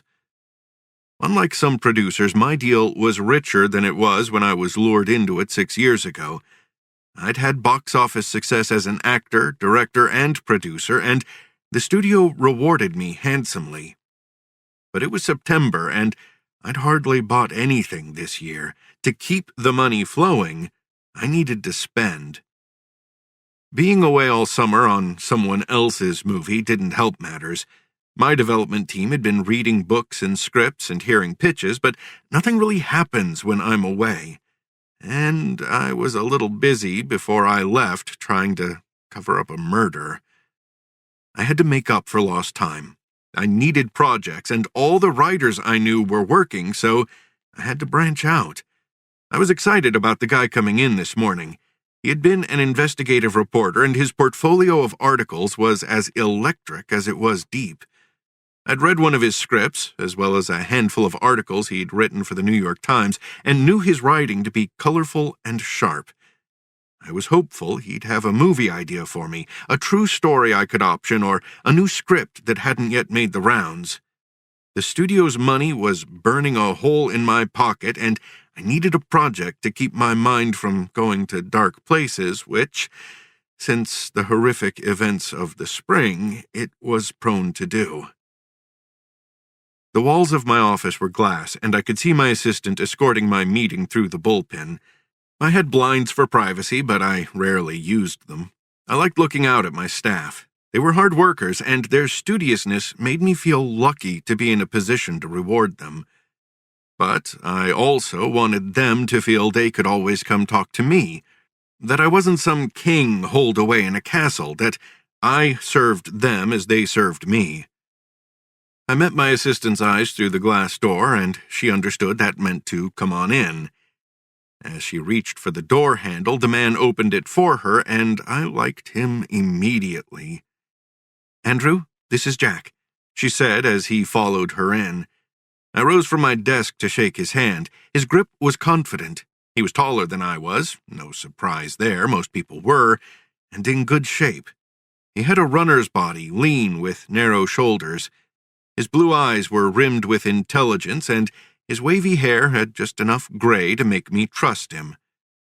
"Good to meet you, Andrew," I said. "Thanks for coming in." "Please, call me Andy," he replied. "Only my parole officer calls me Andrew." I laughed at the joke and offered him a seat. "Please, sit down." He sat across from me, and as he crossed his feet, I noticed his shiny Chuck Taylors. "I like your sneakers," I said. "Can you believe I used to play tennis in those?" "Wish I'd worn them last time," he said, and I was confused. Because this was our first meeting, wasn't it? "Have you been in before?"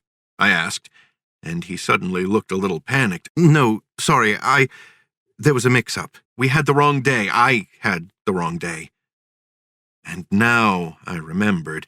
We were scheduled to meet on that day. I had no idea what my staff had told him. Had they mentioned an accident? My pulse quickened. He was an investigative journalist, detail-oriented, groomed to be curious. I tried to sound jocular when I spoke. "I canceled on you last minute, didn't I?" "No, I'm sure you didn't," he said quickly. "I'm just lousy at checking messages." He was trying to cover for me. But I had treated him badly. he had not forgotten. "Well, better late than never," I said, eyeing the fat folder in his hand. "Let's see what you've got there." I made a point to sound enthusiastic. It's a good thing that I'm an actor because I was anything but. The last thing I wanted was to be reminded of that day by a guy resourceful enough to put the pieces together. Was I being paranoid? Probably. But I couldn't afford to take any chances. I settled in to hear about the new spec he was going to leave behind and his handful of pitches, but there was no way I was going into business with him, no matter how good his stuff was. I'd politely hear him out, as I'd promised his agent I would, and then never, ever see him again. Savannah, 3 months ago. The nurse offered to escort me to my mom's bedside, but I said no thanks. I didn't want anyone around me when I lost my shit. She told me she was going to be okay, that she was resting comfortably, but when she buzzed me in, I still damn near sprinted to see for myself. But when I got to her stall, I froze, because there was a strange man hovering over her bed. I knew he wasn't a doctor. A doctor wouldn't wear a shiny, expensive suit to work, where patients could bleed and throw up on it. He might have one, but he'd be smart enough to leave it at home.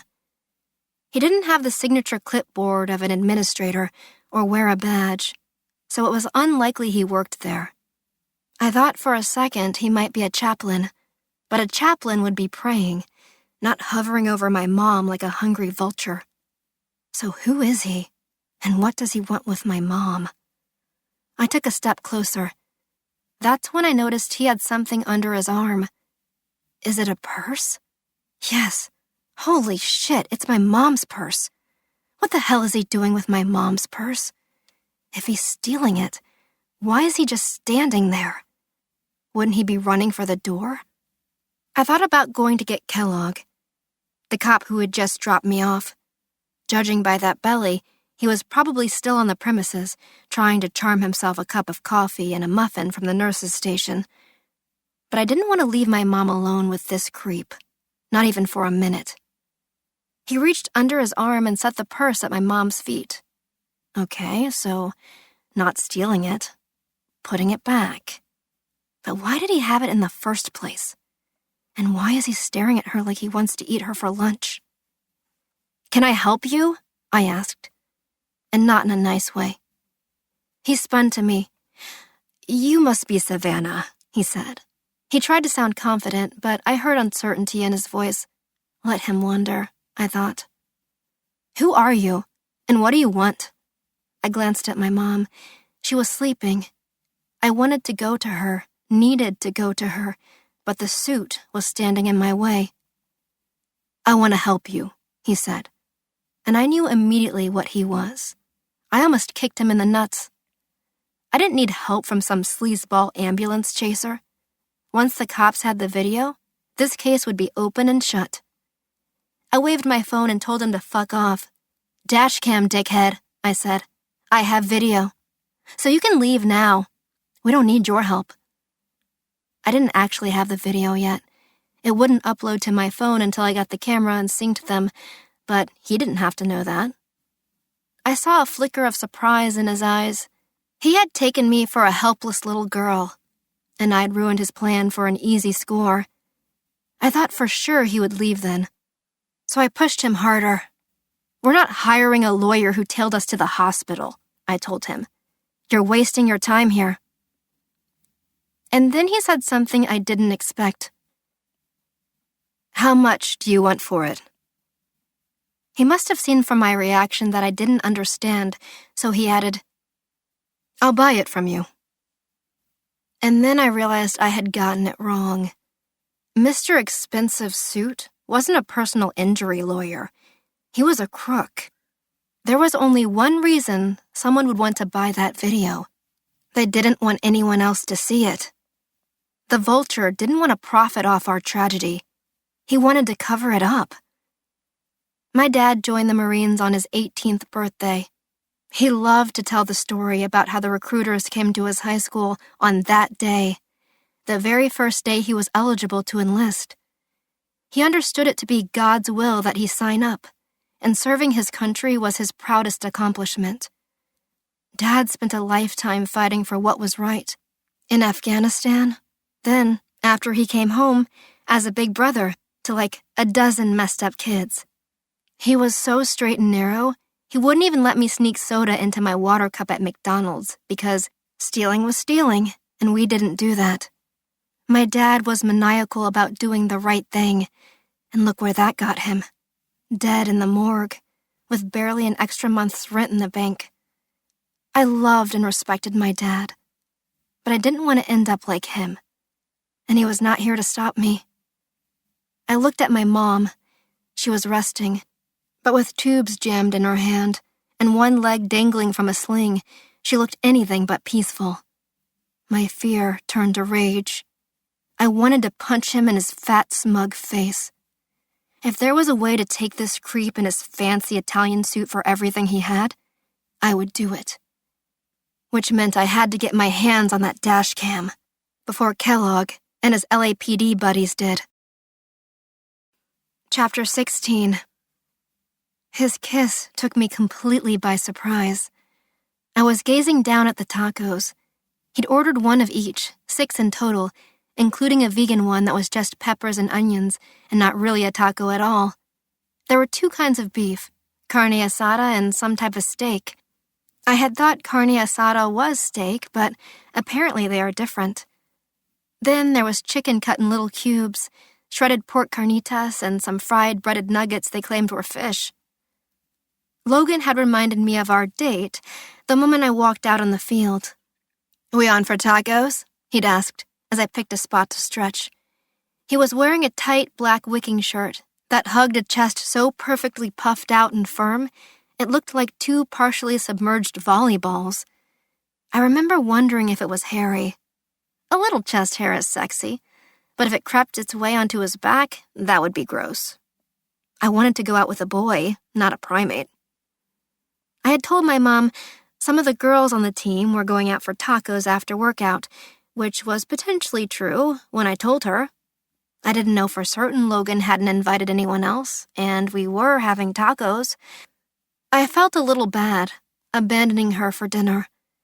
I didn't like to think of her eating alone. But she moved to Calabasas so I would have a life, so I figured I should try to have one.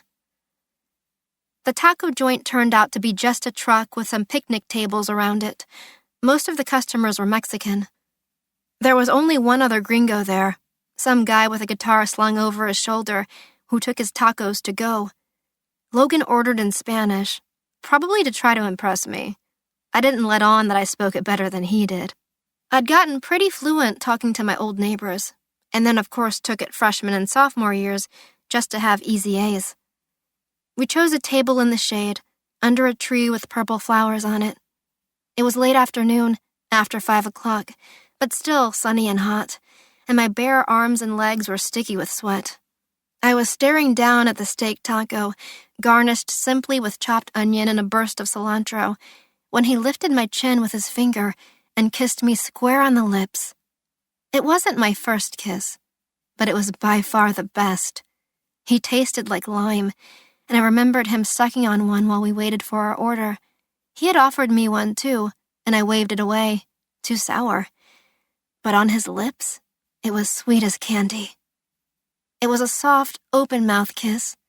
His tongue flicked gently under my upper lip, but not in an aggressive way. I'm pretty sure I kissed him back, at least enough so that he would know I didn't mind. As he pulled away, he let his nose press against mine, lingering a few seconds like we were Lady and the Tramp. I had a good nose, strong and straight, same as my dad, and I often thanked him for passing that one perfect feature on to me. "I wanted to do that since the first moment I saw you," Logan said. It was a cliched line, but I fell for it, because I'd felt the same way. Thought I'd better do it before we both had taco breath. I tried not to think about Dad in that moment. How he'd tell me to be careful, take it slow, don't give too much away.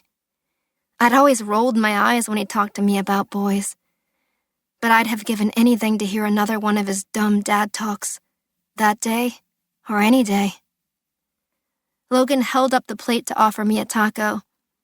I picked up the steak. Ombre pink to brown strips, hugged by a misshapen corn tortilla. And for reasons not related to the taste, it was the best taco I'd ever had. Later, when he was driving me home, he reached for my hand and didn't let go for the whole 20 minutes it took to get to my house. His hand was big and warm, and for the first time since Dad was gone, I felt safe, like someone had my back again. When we pulled up to my house, we kissed again, taco breath and all. "I'd better go," I said, when I came up for air. He made a frowny face, and I laughed. "Unlike you, I still have homework." "When can I see you again?" he asked, placing his hand softly on my thigh. Tomorrow, at track practice?" I said. "Duh." "No, I mean, like this." He skimmed my thigh with the back of his hand, and I got goosebumps all over. "Whenever you want," I said. He kissed me again. "How about now?" he said, his mouth exploring the nape of my neck. "Except for now," I said, playfully squirming out of the reach of his lips. "I want us to be a thing," he said. "I'm really into you." I didn't say it, but I was really into him too. But I was on the track team and he was a coach. I was already lying about so many things. I didn't want to have to lie about this too. "What about Coach Cooper?" I asked. "I don't think he'd approve." I loved being on the track team. It made me feel special, like I was part of something. Plus, when I was counting steps, I didn't have room to think about Dad, how he was gone forever, or how disappointed he'd be in me for what I'd done. I wanted to hang out with Logan, but not if it meant getting kicked off the team. "I'll quit coaching," he said. I must have looked alarmed because he added, "It's not like they're paying me." "I just did it because my dad wanted me to take a gap year, and I had nothing else to do." I couldn't tell if he was serious. We'd had one date, hardly enough to know if it would become anything more. "Why'd he want you to take a gap year?" I asked. I'd heard of kids taking a year off to sock some money away, but Logan didn't look and act like a guy who couldn't afford to go to college. For one thing, he had a nice car, a newish Ford Expedition with all the bells and whistles. Plus, he spent his afternoons volunteering. If he needed money, he'd be working at a real job. "UNAA or something?" I joked, then suddenly wished I hadn't. Oh my God, what if he is? But he didn't take offense. "I skipped a grade," he said, pointing to his noggin. Then, in a forced low-octave voice, he added, "He wants me to mature a little. I'm only 17. This was startling to me. "You're only 17? I said, making no attempt to hide my shock. "You're only 16, he shot back, then laughed. Maybe it should have struck me as weird that he knew how old I was, or that he was volunteer coaching high school track instead of going to Harvard. But I wasn't in a suspicious mood. Most juniors were 16, and plenty of kids volunteered in their gap year, especially if they didn't need a paying job. "I just thought you were older," I offered, and it was true. I had thought he was a full 2 years older than I was, 18 at least. "You won't once you get to know me," he replied, then flicked his eyes up to peer over my shoulder. "Your mom's waving at us." I turned to look. My mom had just flipped on the front light and was standing on the stoop, hand waving in the air like a contestant in a beauty pageant. Shit. I'll see you tomorrow. I opened the car door. I wasn't ready for my mom to meet him and ask a bunch of questions, but it was too late. She was already walking down the path. My heart broke a little as I saw her try to keep from limping. "Hi there," she said, through the open passenger side door. "I'm Holly, Savannah's mom." She smiled at him, then glared at me for not making the introduction. "Hi, I'm Logan," Logan said with a little wave from behind the wheel. Thanks for driving her home, Mom said, and my heart raced in my chest. What if she asks about the other girls? I hadn't told Logan I'd lied to her about our date. It was my absolute pleasure, Logan said, then flashed that killer smile.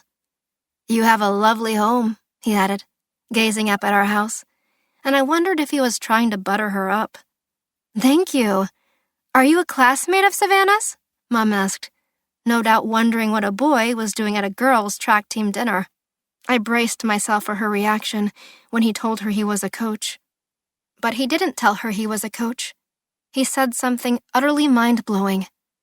No, I'm her boyfriend. My mom looked at me, and I shrugged a little. I could feel the rush of blood burning across my cheeks. I could have contradicted him, but I didn't. And just like that, I had a boyfriend. Libby, 3 months ago. Where did you get this diamond? The jeweler asked, as he examined the 2.5-carat rock through his 10 times loop. It was my grandmother's, I said. She gave it to me right before she died. I had intended to make myself a ring for my 40th to honor her memory, but we needed a roof over our heads more than I needed a new diamond ring. And we'd eaten through my haul from the thrift store in exactly 1 day. He slid it under a microscope and examined it from every angle. It's almost too perfect to be real, he said a little aggressively. Grandma's diamond was dazzlingly rare and indisputably real. Only the most discerning jeweler would appreciate its value, and I was hoping he was one of them. She was from Belgium, I said by way of explanation. Antwerp was well known to have the best diamond cutters in the world. It's a VVS1, I added, sliding the certificate of authenticity across the counter, waiting to retract my hand until I was sure he saw my Rolex, a 1940s chronograph that would signal I was credible as the owner of such a rare and precious gem. Only one microscopic inclusion. A clear bubble near the point, he said quickly to show off that he had seen it. That's right, I confirmed. That bubble was the only thing preventing the stone from earning an IF, or internally flawless, rating. Nearly impossible for a stone of that size. As he set the diamond on a scale with fine point tweezers, I remembered the day Grandma gave it to me. We were visiting her in her Chappaqua home, and she called me up to her bedroom. I was 18. She died not long after that, during the summer before I went to college. Your grandpa bought this for me, she had said, as she held up a small black velvet pouch. Her advanced Parkinson's made her hands shake in a way that scared me. But I knew something important was about to happen, so I didn't dare look away. She made me open the pouch because she didn't trust her hands, and I thought the contents must be something delicate, like a prissy antique brooch or dangly earrings I would never wear. I tipped the pouch, and the perfectly round diamond rolled out into my palm. Even in the dim evening light, its brilliance was cartoonish. She flipped on her desk lamp, and 1,000 tiny rainbows danced across my hand. Don't tell your mom, she'd said with a twitchy wink, and I suddenly knew what she was giving me was extremely valuable. Now, 20 years later, I held my breath as I waited for the snooty jeweler to tell me just how much it was worth. It's as close to colorless as I've ever seen, the jeweler said, not really to me. The certificate of authenticity said it was a D, which is the highest color grade. It appeared Mr. Snooty Jeweler Man agreed. Why would you part with this? He asked incredulously. He seemed a little offended that I wanted to sell it. Perfectly clear, round stones were not only expensive, they were hard to find. Even if I had the money, I would probably never be able to replace it. Can you sell it? I asked, ignoring his question. Of course, I still wanted it. But I had 2 daughters, and they needed to eat. Without question, he replied. I knew his answer should have made me happy, but instead I felt the sudden urge to cry. I hoped there was no such thing as ghosts, because if there were, Grandma's was surely going to be pissed. How long? I asked, then took a slow, deep breath to hold back my tears. I have a couple of clients who I think might be interested, he said. Give me a week. And then I choked out the question I was terrified to ask. How much? I had a number in my head. If he couldn't hit it, I would have to go elsewhere.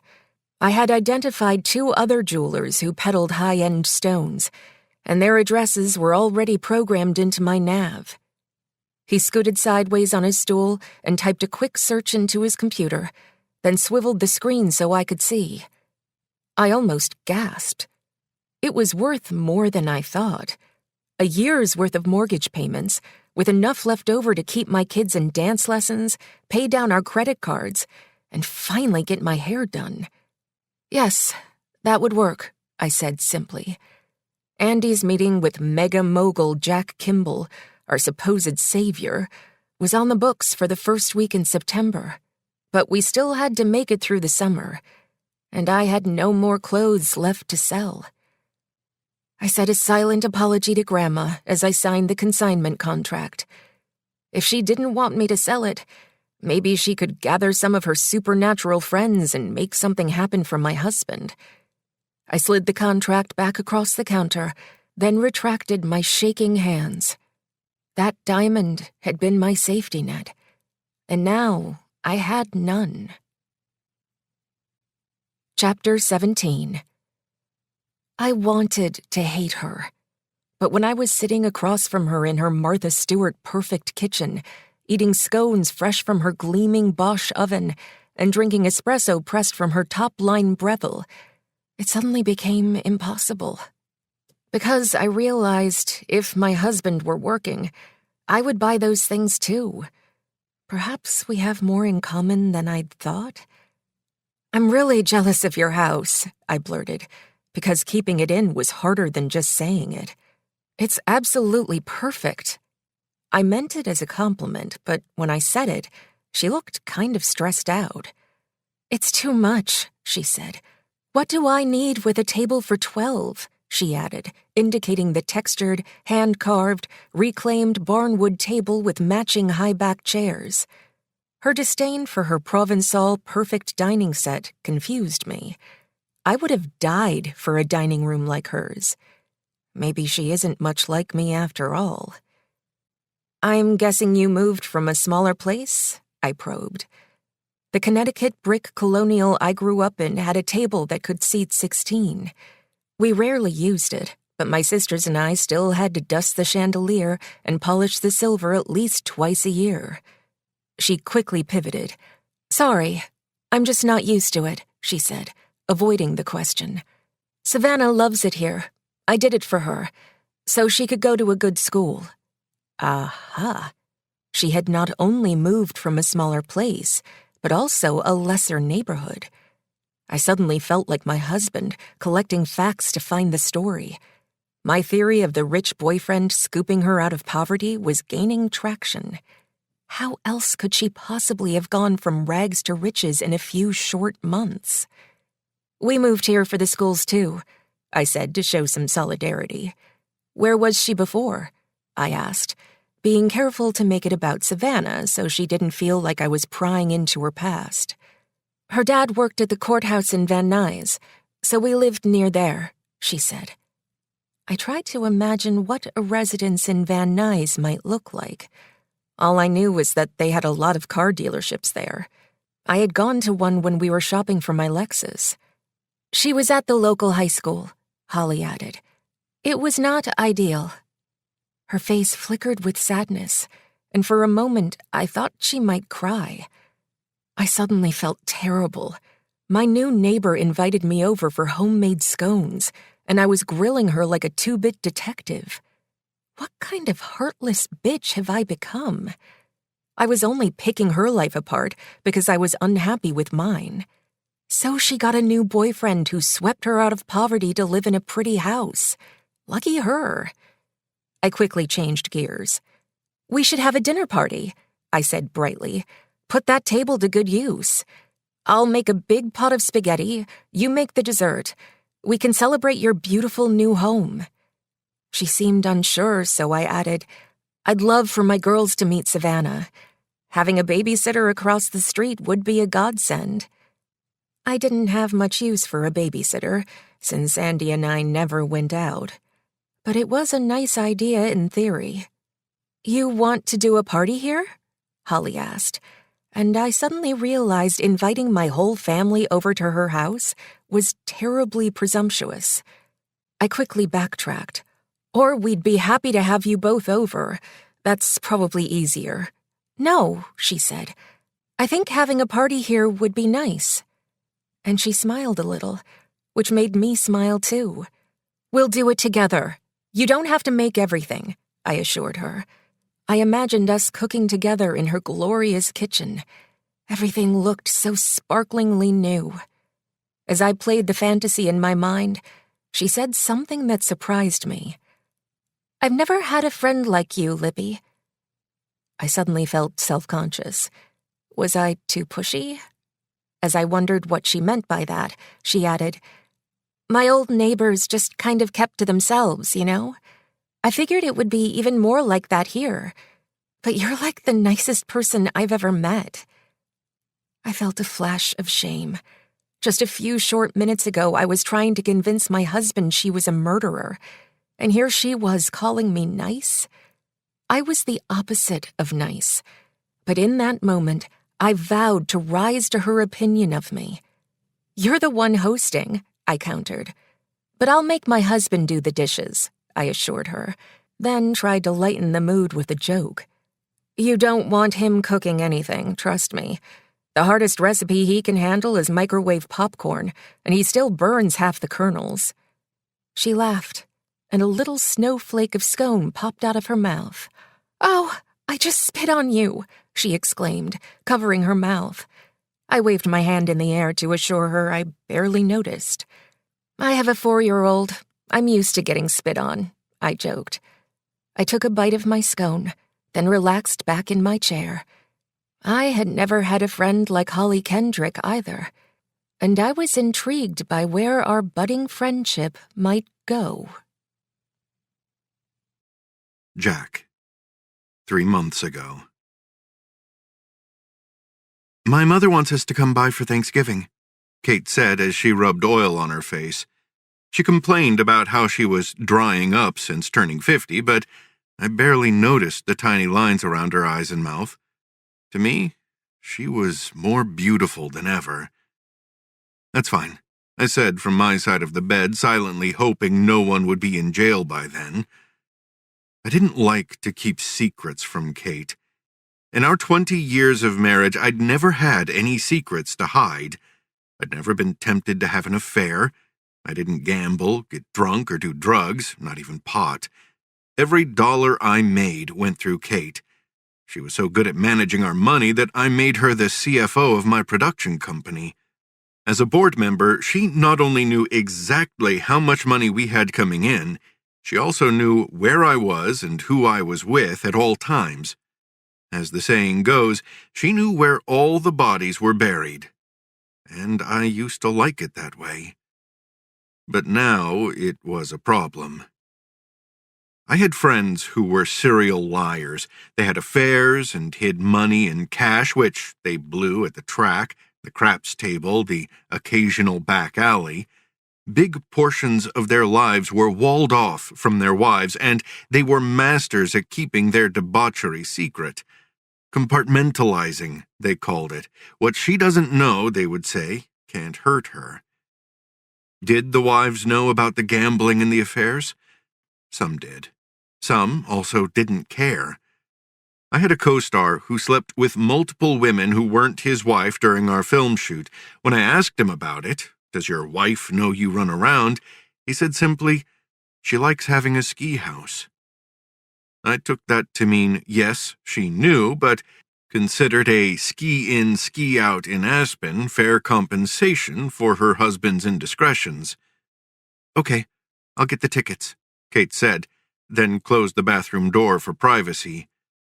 I'd held her hand as she'd had a baby taken out of her abdomen, but she still wouldn't pee in front of me.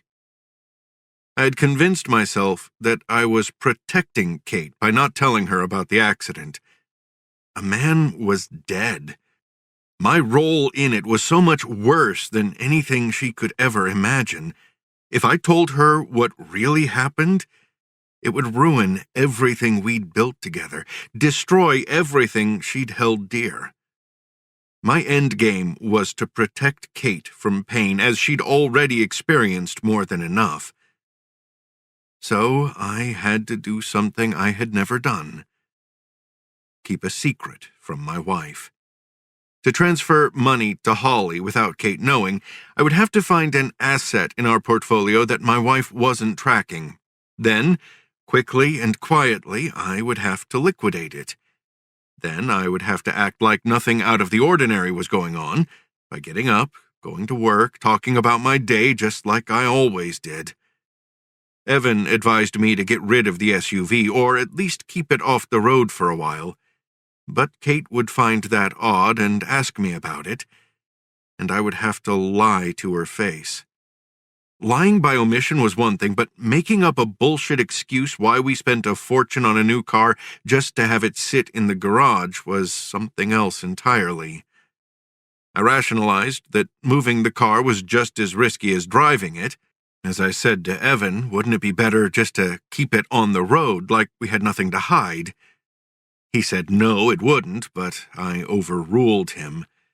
That's how afraid I was of having to lie to my wife. The first part, figuring out how to do the payoff, turned out to be relatively easy. Evan had an idea where to pull the money from, and I gave him the go-ahead to make the transfer. 24 hours later, it was done. The other part, keeping this from my wife for eternity, that's what would keep me up at night. I had nightmares about that video popping up on Twitter, then going viral for the world to see. Clouds got hacked, people cracked.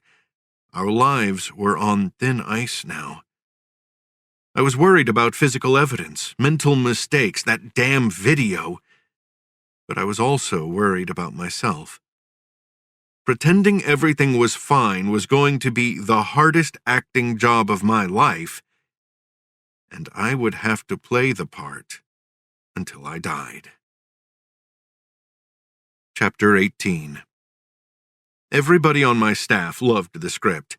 I didn't want to read it because I had already decided I wasn't going to hire the squirrely investigative journalist who had spent his summer writing it.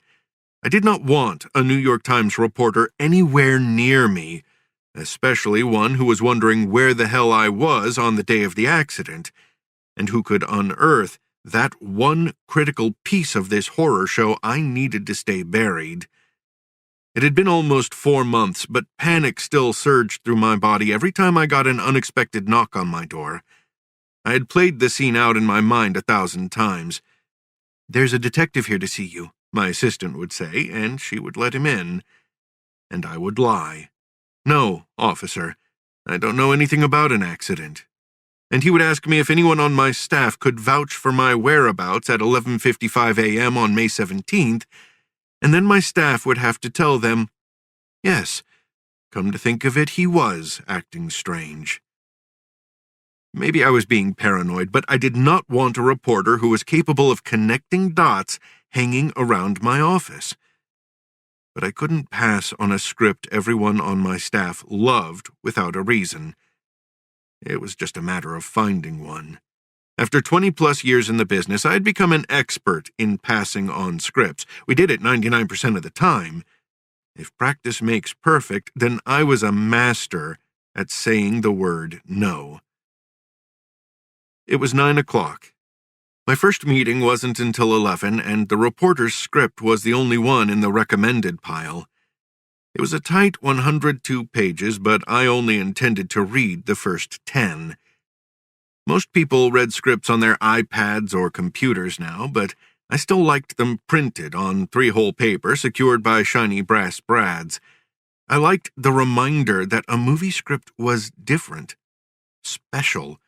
It was not just a story told by words on a page, it was a blueprint for an immersive experience. One that would be shaped by camera moves, light, editorial trickery, music, and songs. A script on its own was just a suggestion. A producer's job, my job as the producer of films that I sometimes also starred in, was to interpret it, then find the best people to bring it to life. A script wasn't like an embryo with every feature predetermined by its DNA. It was a lump of clay requiring an army of artists to shape and color and bake life into it.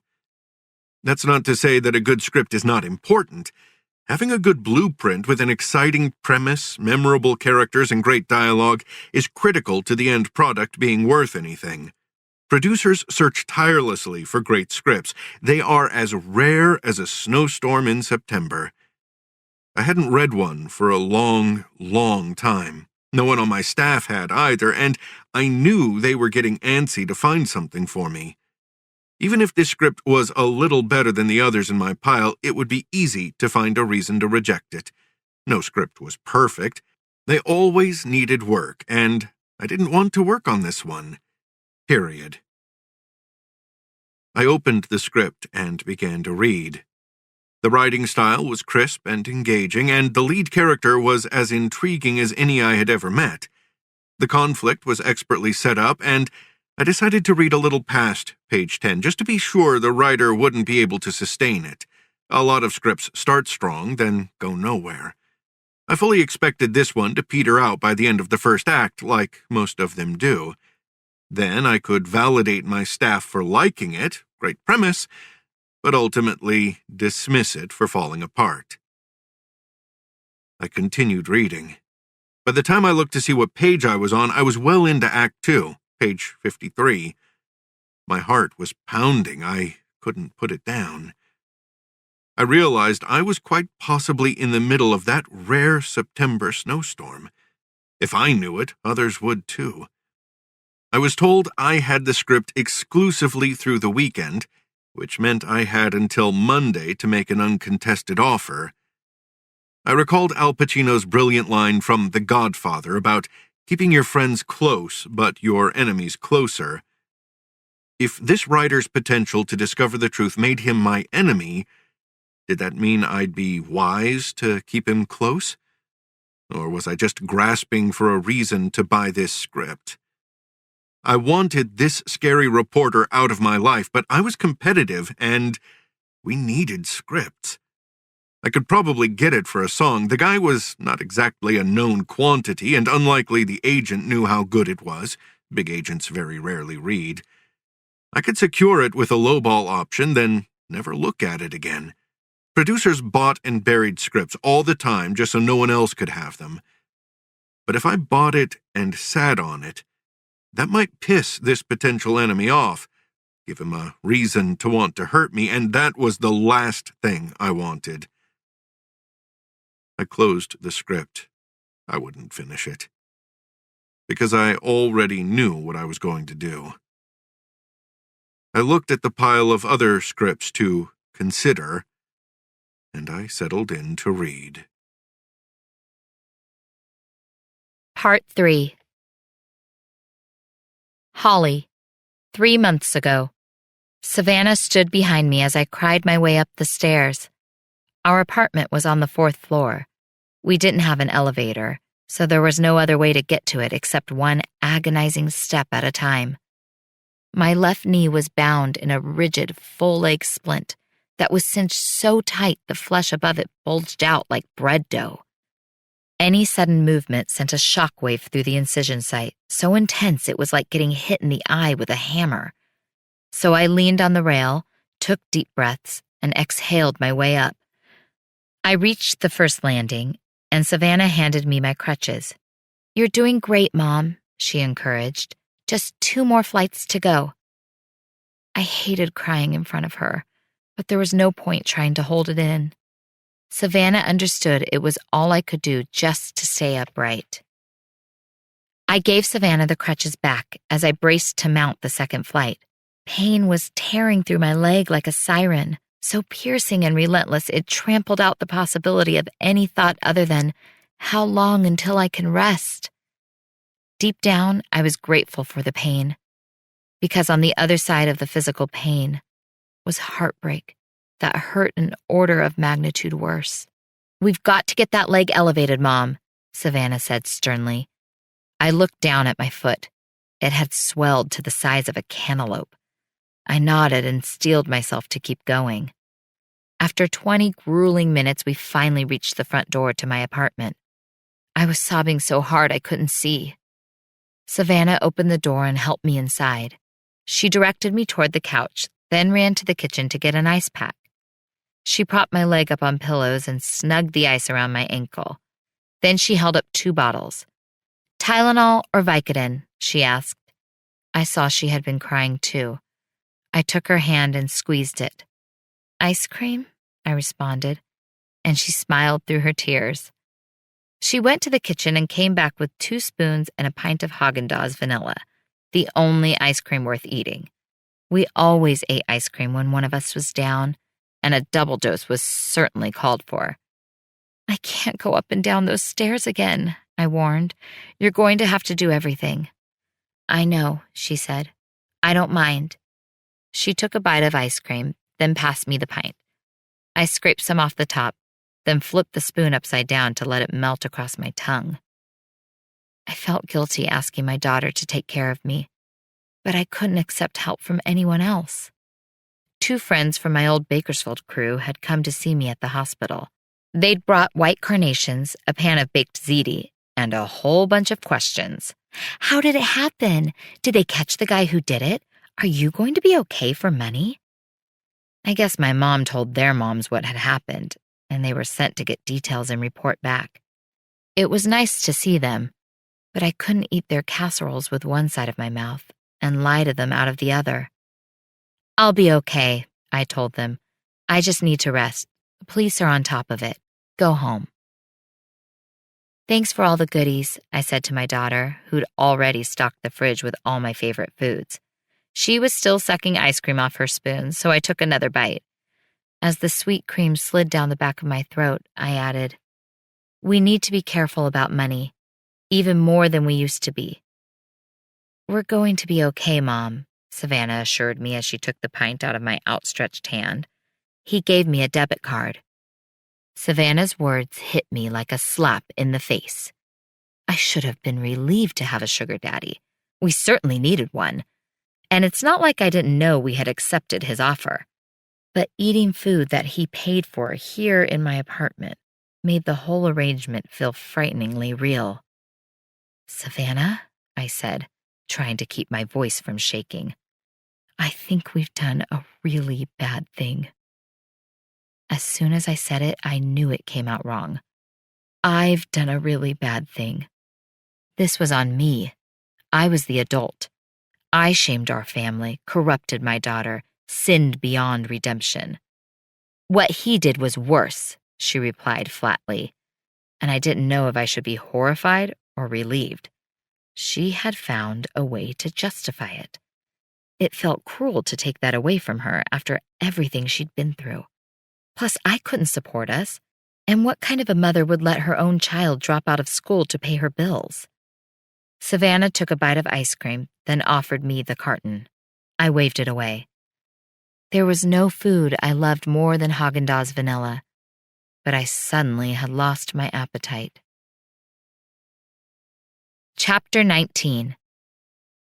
"I like your plates," Libby exclaimed as she removed them from the buffet. I hadn't asked her to set the table, but she was clearly a take-charge kind of person. I learned that when she invited herself and her entire family over for dinner at my house. "Where did you get them?" she asked as she set them on the table. "Pottery Barn," I replied. I decided not to tell her I had bought them special that very morning. The plain white Corningware plates we'd brought with us were flimsy, and I was embarrassed to put them out. "Oh, I love Pottery Barn," Libby said in her upbeat cheerleader voice. I wondered if she was always this enthusiastic or just really liked dinner parties. The placemats are from there too, I told her, even though she hadn't asked. I had bought the thick burgundy mats that morning too, along with a dozen cloth napkins and 3 scented candles. It was a strange experience, shopping at Pottery Barn. I had never been in one before, as I knew it to be 2 price points higher than we could ever afford. But when Savannah and I moved in, the china cabinet was empty, and I needed dishes worthy of this house and my new friends. What struck me while plate shopping was how empty the store was. It was enormous, 2 stories with an escalator up the middle, but I was practically the only one there. I remember wondering how a place like that stayed in business. When it was time to check out, a saleswoman appeared out of nowhere and opened a register just for me.